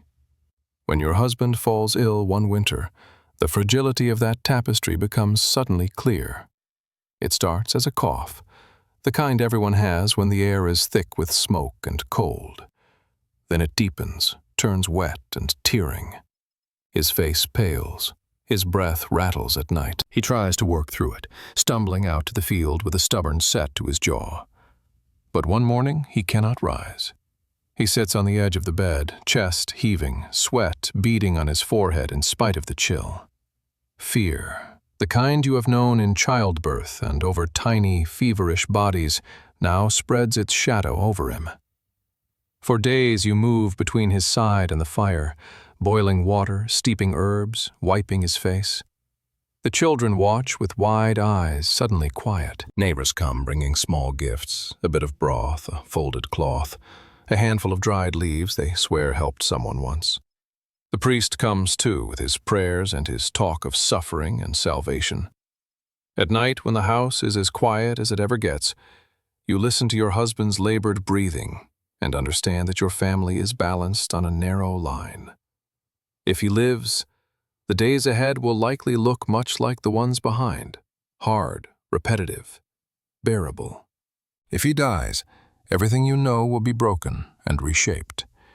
You will not just be wife and mother, you will be widow, with all that means in a place like this: less protection, less voice, a house that keeps its shape but loses a pillar. In the end, he pulls through. Slowly, cough by cough, night by night, his breathing eases. Color returns to his face in faint patches. The first day he stands without swaying, grasping the bedpost. You feel your knees go weak with relief. Love again is not spoken. You do not fall into each other's arms with dramatic declarations. Instead, you press an extra piece of bread into his hand that evening and say gruffly, "You'll need your strength." He squeezes your fingers briefly in reply, eyes dark and bright at the same time. It is enough. Later, when you lie down in the straw, your bodies take up their usual places, but your mind feels the space differently. You have imagined it empty, and now, finding it filled, you are more aware of the warmth pressed against your back, of the soft huff of his breath on your neck. You do not sleep at once. You lie there and think of all the threads that bind your family together. The children's small limbs flung over one another on their pallet. The memories your parents carry of you as a baby, as a bride. The neighbors' watchful eyes. The church's records, where your names stand together now in ink. The unmarked graves in the churchyard where your own lost child lies. None of it looks like the painted stories of noble love that traveling singers sometimes bring, with knights and ladies and impossible choices. None of it is easy. Much of it is weary, repetitive, full of small hurts and small tendernesses.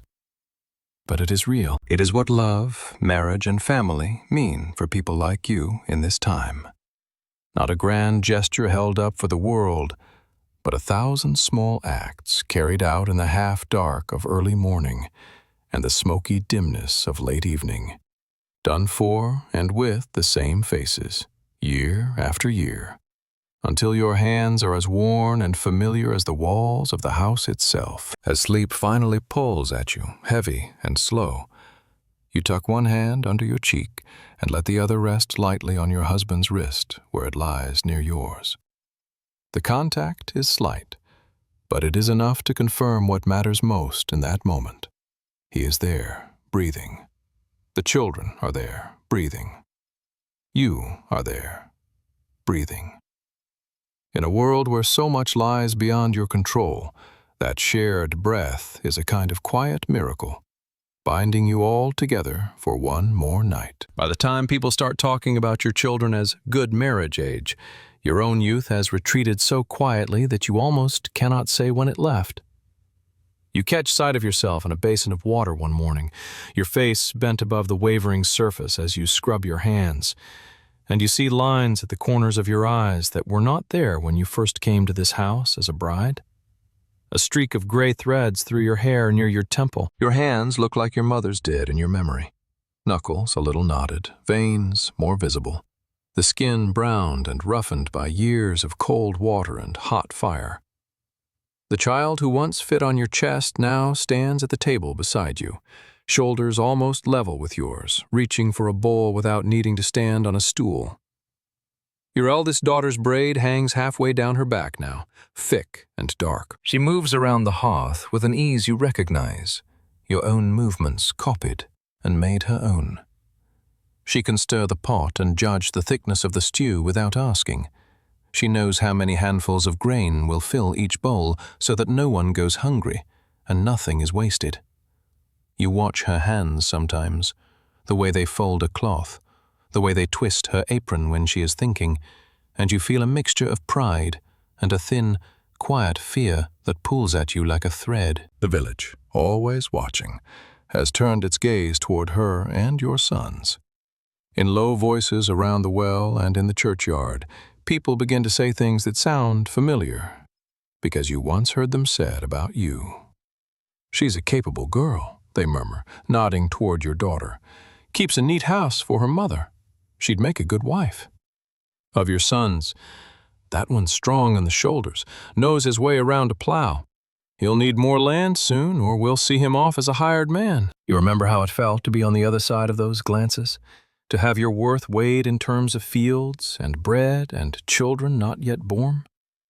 Now you feel the weight from where your parents once stood, watching other people's eyes measure your children as if they were bolts of cloth. Your daughter hears the talk, of course. She pretends not to, but you have lived too long in these small houses with these thin walls not to know how sound carries. Sometimes you catch her in the evening staring into the fire, her work done, her face lit unevenly by the flames. There is a distant look in her eyes, one you recognize from your own reflection at that age, the look of someone who is trying to imagine a life that still has no clear shape. One night, as you both sit by the embers, her with mending in her lap and you with your hands briefly idle, she breaks the comfortable silence. "Mother," she says, voice low. "were you afraid when you wed?"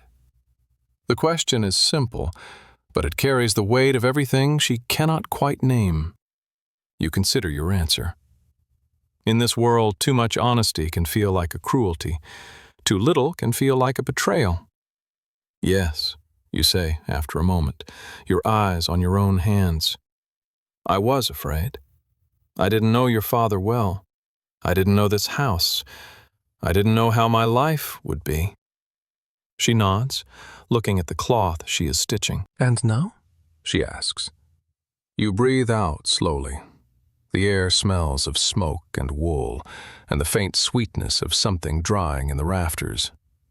"Now I know where the floor creaks," you say. "I know which way the wind pushes the door in winter. I know how your father's step sounds when he is tired, and when he is angry, and when he is pleased. I know how many loaves a sack of grain will make, and how many days we can stretch a pot of beans. I know the way each of you breathes when you sleep." You pause, searching for words that fit in a mouth as used to practical things as yours. "I was afraid," you say again, more quietly. "but I have also had enough. Enough bread most years, enough laughter to remember on hard days, enough company, even when I thought I wanted to be alone. It has not been what the songs speak of, but it is a life." She is quiet a long time. Then she nods as if she expected no more and no less.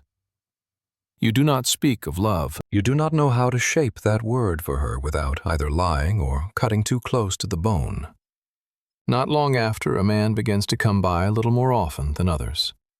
He is not a stranger. There are no strangers here, not really. You have seen him since he was a lanky boy running with bare legs through the mud. Now he has a patch of hair on his chin that he smooths with a self-conscious hand. He has his father's good shoulders and his mother's quick eyes. His family holds fields not far from your own. He finds reasons to bring messages, to ask your husband's opinion on this tool or that patch of land, to borrow a plowshare, to return it. His gaze, though it respectfully lowers when it should, always flickers back toward your daughter when he thinks no one sees. Of course, everyone sees. Courtship, if it can be called that, is rarely a private matter here. It is a thing that happens under many eyes, under the priest's raised brows, under neighbors' knowing nods. Your husband is not as quick with talk as some, but he understands these things. One evening, after the young man has left and your daughter has disappeared into some corner of the house, he sits at the table longer than usual, turning his cup between his hands. "He's a decent worker," he says, not looking at you. "His father's always been fair with me." You nod, folding a cloth. "He seems steady," you answer. That one word holds 100 unspoken comparisons, to men who drink more than they work, to those who raise their hands too often, to those who cannot keep a field or a promise. Steady is not everything, but it is not nothing. Later there will be talk between families. It is not you who goes to those meetings, not at first. Your husband and the young man's father sit on stools in someone's house and speak in practical lines. How much land? What of the dowry? What can you offer, and what can we? There is a list in their mouths, linen, perhaps a small chest, a cow, if fortune smiles, labor promised in certain seasons. Your daughter's future is discussed in terms of cloth and animals and shared work, as yours once was. You are not there, but you have been in enough kitchens at the edges of such talks to know the shape of them. When your husband returns that night, his face is serious but not unhappy. "They will have her," he says simply. The words land in your chest with a dull, heavy sound, like a stone dropping into a well. Have her. As if she were something to be taken, to be held. And in some ways, she is. You look over at her, sitting by the hearth with her hands in her lap, eyes fixed on some point on the floor. She has heard already, the walls are thin. You see her swallow, see her shoulders rise and fall. Her life is about to split into a before and an after, as yours once did. The weeks between agreement and wedding are busy, in a different way than the usual work. There is linen to finish, seams to sew tighter so they will not give under many washings. There are small things to set aside for her, a wooden spoon smoothed by years of use, a bit of cloth with embroidery you did when your eyes were sharper, a sprig of dried herb that your mother once told you keeps away bad dreams. You fold each item carefully, not because they are grand, but because they are what you can give. At night, when the house is quiet, you lie awake and count your memories of her, as if they were coins. The weight of her as a newborn on your chest. The first time she laughed, sudden and wet-faced, when her father made a ridiculous noise. The way she clung to your skirt when she was small and the oxen passed too close. The pride in her eyes the day you trusted her to stir a pot without your hand on the spoon. These are things you cannot put into a chest. On the morning of her wedding, you help her dress. The gown is the best you could manage, washed carefully, patched where necessary, a ribbon carefully unpicked from an older garment and sewn on to brighten the edge. You plait her hair slowly, fingers lingering over each section. It feels like weaving an ending as much as a beginning. She is quiet, her lips pressed together. You catch her eyes on a scrap of polished metal you sometimes use to catch the light for threading needles. For a moment, in that dull reflection, you see yourself decades ago, another young face under a too heavy veil of expectation. Your hand pauses. "Listen," you say softly, as you tuck the final strand into place. "There are things I wish someone had told me. Your husband will be tired and foolish sometimes, as all men are. So will you. There will be days when you think you have made a mistake, but remember this: you are not a pot or a sack to be thrown from one house to another. You carry your own mind with you, and your own knowing. Keep a small part of yourself here." You tap her lightly on the forehead. "And here." You touch your chest. "No one can see that part but you. Guard it." She blinks quickly, and you see the shine of unshed tears. "Would it be like yours?" she asks, voice barely more than a breath. You consider all the ways to answer that. "It will be yours," you say at last. "Different, and a little the same. You will have your own sorrows and your own comforts. And I," your voice falters briefly, "I will be here, as long as God allows it." In the church, you stand where your parents once stood, watching your child's hand placed in another's. The priest's words wash over you in their familiar pattern: sacrament, union, obedience, fruitfulness. You mouth the prayers by habit, but your heart is busy elsewhere, running ahead to nights in a strange bed, to mornings by another hearth, to the way your daughter will learn new creaks in a new roof. When the moment comes to give her away, there is no other phrase for it. You feel something inside your chest give a small, undeniable tear. After the ceremony and the modest feast, after the awkward laughter and the glances and the jokes you wish were kinder, she leaves with her husband. It is only to another house in the same village, a walk you could make in 10 minutes. But to your heart, it feels like the length of the world. You stand in the doorway of your own house and watch her back receding, the new shawl on her shoulders bright against the dull day. Your hand grips the door frame until the wood presses ridges into your skin. Then they turn a corner and she is gone. The house without her feels wrong at first, as if a piece of its furniture had been taken away. Your hand reaches for tasks that are no longer needed, setting an extra bowl, turning to call a name that now echoes back in your mouth. Your younger children fill some of the space with their noise and needs, but at odd moments the absence rises up sharp. A quiet place by the fire where she used to sit, a woven cord left behind, a bit of song that no one else ever hums under their breath. You see her in the village, of course, at the well, at church, passing in the lane. She has her own tasks now, her own husband's voice at her shoulder, her own fields to worry about. You do not cling to her in public. People would talk. You nod. You squeeze her hand briefly when you can. You share bits of news.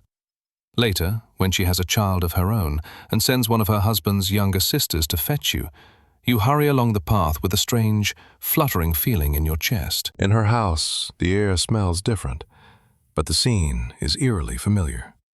A woman bent over, the ragged rhythm of labor, other women bustling in hushed determination.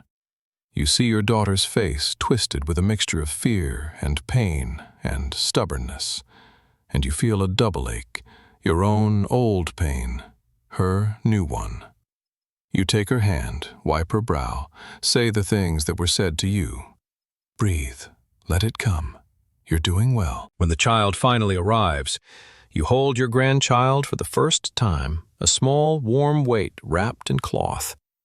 The lines of its face are blurred with newborn softness, but you think you see traces of both families there. Your heart, which you thought had already stretched to its limits with love and worry, makes room for yet another small, vulnerable life.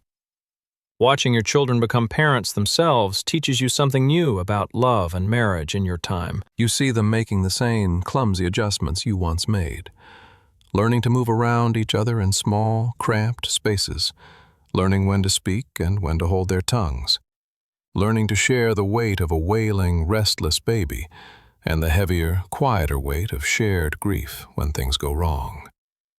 You know they will not have easy lives. There will be years when hail flattens their grain, when sickness comes through their door uninvited, when they quarrel over money or work or the way one of them spoke in anger. You cannot shield them from those things, any more than your parents could shield you. All you can do is be a steady shape at the edge of their vision, a figure by the fire who remembers how to mash herbs for a fever, who can take a child for an afternoon so a tired mother can sleep, who can quietly fill a sack with a little grain when their stores run low. Sometimes, when the evenings are quiet and your husband has gone early to his pallet, you sit by the fire and think about the word family. You see it now, not as a tidy circle, but as a long, uneven line. Parents, children, grandchildren, some living, some lost, all tied together by threads of duty and affection and habit and shared struggle. Love in the Middle Ages, for people like you, rarely looks like the bright, burning stories sung by those who pass through with lutes and bold voices. It looks instead like this: a mother's hand, letting go of her daughters at the church door. A father teaching his son where the soil holds water longest. A grandmother walking slowly along a well-worn path with a loaf of bread wrapped in cloth. A grandfather lifting a squirming child onto his knee, even though his joints ache, as you bank the fire one more night, pushing the coals together, covering them so that a spark will remain from morning. You feel the sprawl of your family around you, even those who are not in the room. Your younger children breathe in their sleep on the pallet. Your eldest son sleeps in a house not far away, arm over his wife's waist. Your married daughter lies exhausted but alive, a baby curled warm against her side. Your parents, if they still live, sleep under a roof that feels further away each year, their breaths slower now, each one counting more heavily. The ones who have gone lie under the churchyard soil, their names spoken less often, but not lost. You sit in the flickering half-dark, listening to the house's familiar creaks, and you understand that your part in all of this is both small and enormous. Small, because in the eyes of lords and kings and priests, you are only one peasant woman in one small village, doing nothing that will be written down. Enormous, because within this web of people, husband, children, grandchildren, parents, you have been a center of warmth and work and worry for years. You have held the fragile threads of life and death, of hunger and satiety, of anger and forgiveness in your roughened hands. That, in the end, is what love, marriage, and family truly mean for you in this age. Not a single blazing moment, but the long, slow burning of a hearth that stays lit through the seasons, around which generations will pass, one after another, leaving their smoke in the rafters and their warmth in the wood. By the time people start calling you old to your face, your body has been telling you the same thing for years in a quieter voice. It began in small ways. A stiffness in your fingers on cold mornings, a longer time needed to straighten your back after a day in the field, a breath that came a little shorter at the top of a hill. You noticed the gray in your hair the way you notice a stain on a favorite cloth, at first with surprise, then with a kind of resigned familiarity. Now your hair is more gray than its old color. Your hands are knotted at the knuckles. Your knees complain each time you rise from the stool by the fire. You move more slowly, but the day does not slow for you. You still wake to the same thin light seeping under the shutter, the same bell from the church, the same crackle of the fire being coaxed back to life by someone else's hands. It is your daughter now, or a grandchild grown tall enough to reach the poker, who kneels by the hearth and blows gently on the embers. You listen to the sound of their breath, the rustle of straw as they move, and you see yourself as you were decades ago in that same position. Once you were the first out of bed, feet hitting the cold floor before the others stirred, mind already full of lists. Now you lie a little longer on the pallet, letting your eyes open slowly, watching the shapes of bodies around you come into focus. The curve of a grandchild's back under a blanket, your daughter's hair loose around her face as she reaches for the bucket, the familiar slope of your husband's shoulders where he sits at the edge of the bed, rubbing sleep from his eyes. He is old, too. His hair has thinned, his face lined by sun and worry and laughter. His hands, once so quick and sure with tools, sometimes fumble now with buckles and knots. You can see, even in the dim light, the way his fingers shake when he lifts the cup. There was a time when the thought of age frightened you more sharply. You imagined being frail and useless, pushed aside while the world carried on without you. The reality is slower, more mixed. There are things you cannot do anymore. You do not haul water from the well except on the best of days. You do not go out with the harvesters. You no longer trust your knees on the icy path to the far field. But there are tasks that have shifted toward you in their own way. You are the one who sits with the smallest children when their mothers must work, telling them stories and keeping their curious hands away from the fire. You are the one people come to when they cannot quite remember how a certain herb should be used, or how your grandmother used to cure that cough, or what your own mother said about the signs of a bad winter. Your body has shed some work, but your memory has picked up more. You carry the weight of years in your head as much as in your joints. Mornings feel different now. You do not spring up. You rise in stages. First, you roll onto your side, pushing against the pallet with one hand. Then you sit, carefully, letting your feet find the floor. The cold that once seemed like something to be fought now feels like an old acquaintance. You brace yourself on your knees and stand slowly, waiting a moment for the dizziness to pass. No one rushes you. Your daughter has learned the pace of your movements, the way you must pause and breathe before walking. When you reach for something heavy, she is suddenly there, hand on your wrist, taking the weight before you can protest. "I've got it," she says. And you let her. There is no glory in stubbornness when bones are as thin as dry branches. Your husband changes too, in ways that catch you off guard. There are mornings when he does not hear you the first time you speak. Sound seems to reach him as if through a wall. There are evenings when he falls asleep on the stool by the fire, head nodding forward, mouth open slightly, the heat flickering across his lined face. You watch him a while before waking him, your eyes tracing the familiar map of his features, the bend of his nose from where it was broken once by a stray elbow in the field, the scar near his brow from a long-ago fall, the deep creases at the sides of his mouth from years of frowning and smiling and biting back words.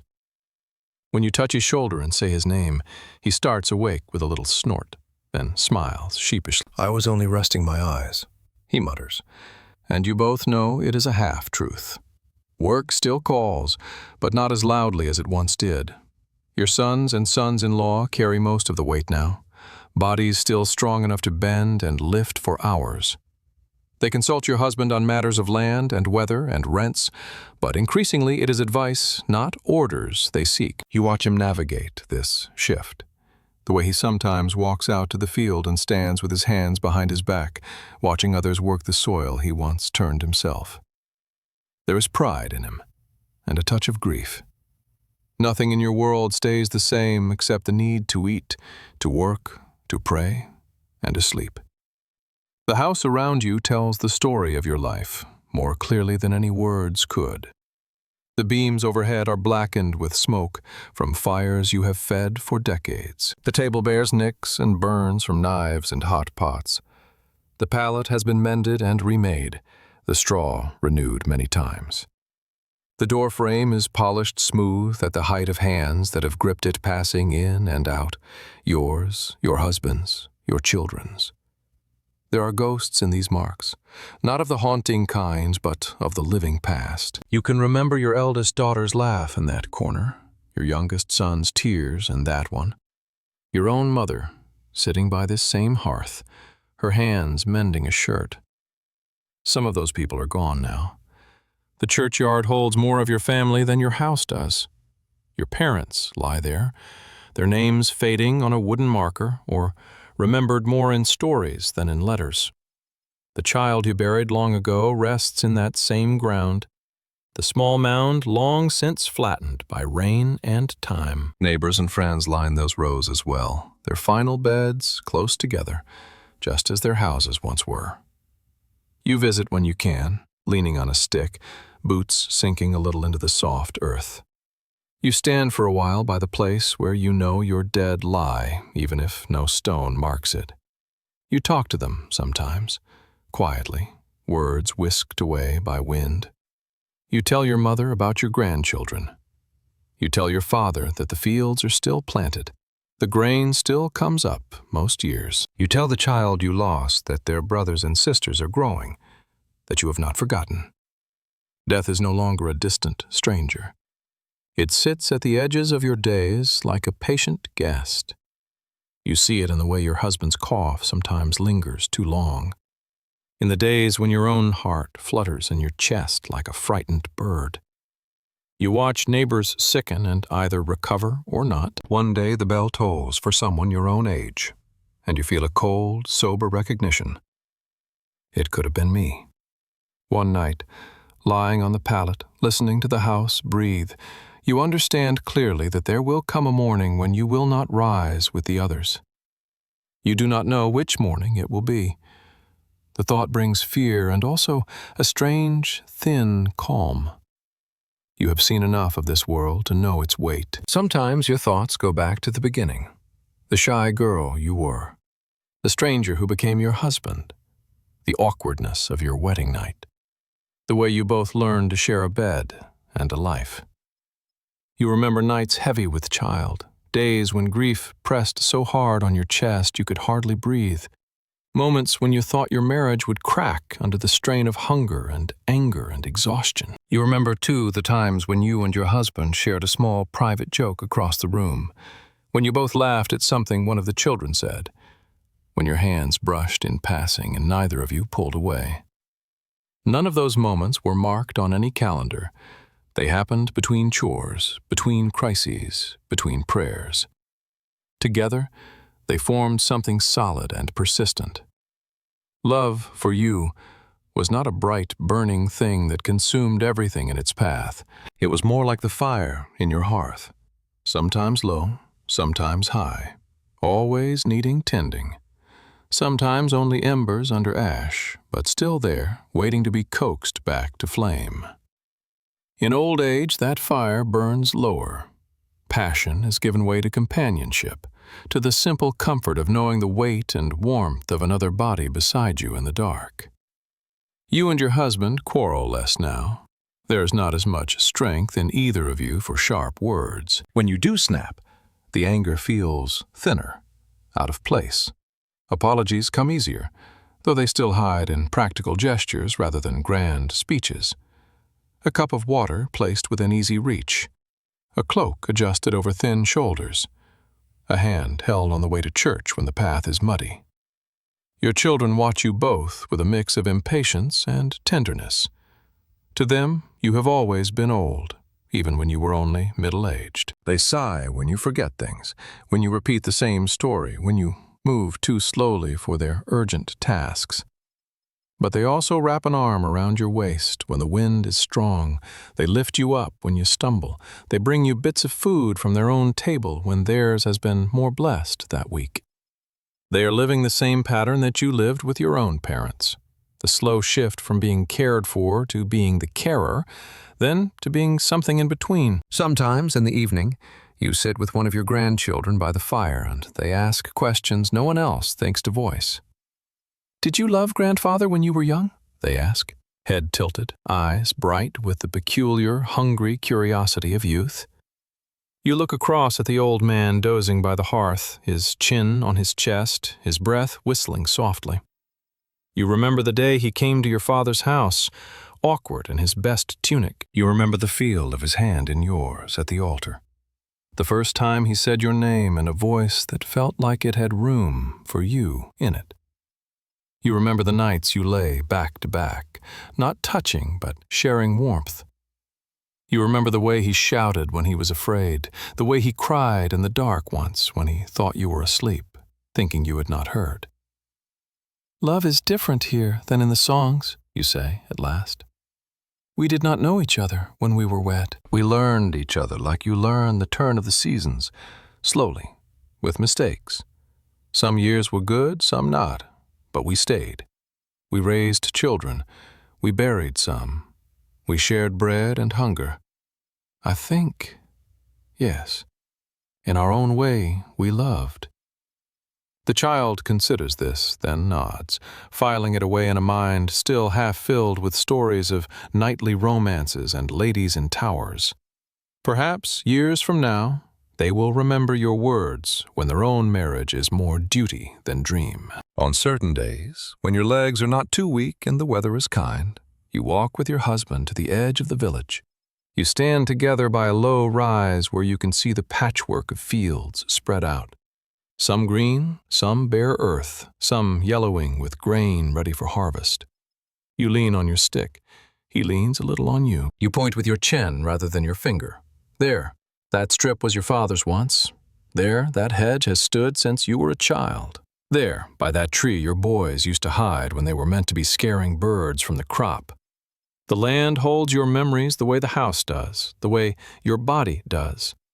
It is marked by your footprints, your sweat, your children's laughter. You know that in time the fields will not remember you. New hands will turn that soil. New feet will walk those paths. But for this moment, standing there with the wind tugging at your shawl, your husband's shoulder warm against yours, you feel the shape of your whole life laid out in front of you. Houses, fields, church, graves, all within the reach of a slow walk. One evening, as autumn leans toward winter, you sit by the fire a little apart from the others, listening to their voices rise and fall. Someone is telling a story. You have heard it 100 times. Children giggle in the right places. An older grandchild rolls their eyes but smiles despite themselves. Your husband chimes in with a correction, just as he always does. No, it was not 2 wolves, it was 1, and it was smaller. And the man with the stick was your uncle, not your cousin. The room smells of smoke and stew and damp wool. The firelight paints everyone in shades of orange and gold. You feel a particular kind of tiredness, not the sharp ache after a long day in the field, but a deep, even weariness that spreads from your bones into your thoughts. You rest your hands on your knees and watch the people you helped bring into the world. Sons with their own lines on their faces, daughters with hair coming loose from braids as they work. Grandchildren, half-grown, already talking about fields and marriages and rents. You see in them small echoes of yourself and your husband and your parents before you.